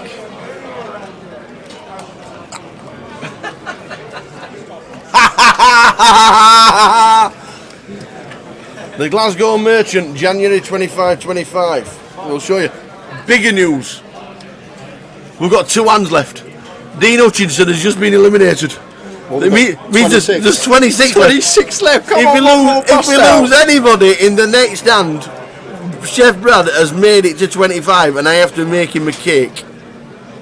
Please, we don't need any bust outs. I can't cook. Oh man, I cannot cook at all. Oh dear. Well, I'll stick to my word. I will stick to my word. Eddie limping the queen 10 under the gun, and Florian raises to 30k. Oh dear. Oh dear. I've just checked the app, Caldimus, and you're right. The 25s are not on in Glasgow for January, but they will be. They will be updated. We'll get the card room informed that they're not actually there, but we'll quickly show you the dates. Wow, Tal, there could be 25 left. There could be 25 left. No, because it's called. Oh, it's ace king, ace king. Oh, he got let off. Let off before he was baking bread a cake. Oh my days, this is ridiculous. Put the oven on, says Cooler Fish. Oh my days. It starts at 12 tomorrow, Big Al, and 12:30 on stream. We are going to kick off day 3 at 12:30 on stream. Oh, please, no heart. No, who's got the redraw? No, nobody. Chop it up, chop it up. In. The 25s in Glasgow will be added. The dates for the 25 in Glasgow, the start of next year, are them there. The 19th till the 23rd of January. It's not on the app, you're right, it's not on the app. Scrolled across the tournaments, and it's actually not there. But we're now on the last hand, there's 26 left. 26 left. If it's 25, I don't know what I'm going to do. Oh, I'm going to have to ring Mary Berry up and ask her what to do. I have no idea what to do. This is the last hand of the day. Oh my days. One more hand to go and we're on 26 because Dean Hutchinson was eliminated in 27th for £6,000 on the outer table. At this moment in time there's 25 to have a little flutter on tomorrow on Grosvenor Sports. Yeah, and stay tuned because I'm going to run you through the value, hopefully, for tomorrow, where the bets are at, where the value's at. Like it. Make sure you get on Grosvenor Sport before 10 to 12, before the book closes. Chun Man, last hand of the day. He's got a hand to open on the button. He's probably the chip leader in the room. 1.3 million is just a huge stack. If there's no action on here, I hope there's no action on the other two. Well, Eddie with the 10-8 in the big blind. I expect him to defend this one tower, even off of this stack, but the way he's posturing, might just choose to fold and bag up for day 3 and come back tomorrow. Yes, Eddie. Get them out of the way, Eddie. Don't get involved, Eddie. There's no need, Eddie. Steady, Eddie. Yes. There's the fold. That is that for the day. It's been another cracking day here in London. Count them. Count them. 218. Count them. 218 down to how many? Down to 26. Yeah! There's 26 left. Oh, no. I'll get you some Mr. Kipling Sherry Bakewells instead. How's that? Oh my days. Chun Man, chip leader. You just you just run through the value, will you? Yeah, so Chun Man, chip leader. He probably will be favourite tomorrow. Looking at stack sizes there, close behind 4th and 5th. Brandon Shields and Midi, both very, very good players. Might be some value with them if they're like 5, 6s, 7s to 1. But going down the bottom, the golden pick, the value of all value, he's probably going to be 25s, maybe even 33s at 275k. Florian Duta, if that man gets a double tomorrow, at any point early day, he will be back amongst it and one of the favourites again. Even with. Do you think because he's won Goliath he'll be shorter? Maybe. Do you think he'll be like 14s, 18s, maybe 16s? He could be, but even at 16s, I still think he'd be a great bet tower. Florian Duta, just with his resume, what he's done, he's used to playing big buy-in events and big final tables, but he's probably where the value's going to be. Other little punts in there, Dan Gormley, Conor O'Driscoll, both good young poker players, and I'm sure we're going to see a lot more from them over the coming years. So if those guys are 20s, 16s, around that sort of price, might be worth a tenner, 20 quid. Gamble responsibly on the book, but that's probably going to be my picks for tomorrow. Florian Duta, definitely where the value's at, assuming he's not priced down too much. But we will see when the book comes out tomorrow. But that is that. There's the chip counts. Keep it's chatting, been another great day. I'm not waiting for you to finish a Guinness. It's been another great day. We'll see you. And just remember, Chun Man, there's no need to feel down. I said Chun Man is the chip leader at the GUKPT. I said Chun Man. Oh, it's going to be a great day tomorrow. Looking forward to it. It's fun to play at the GUKPT. It's fun to play at the GUKPT. Chun Man, we will see you tomorrow for the final day of 2021. I'm off to bed. We'll see you later. Thanks everyone. Good night. Ta-ta.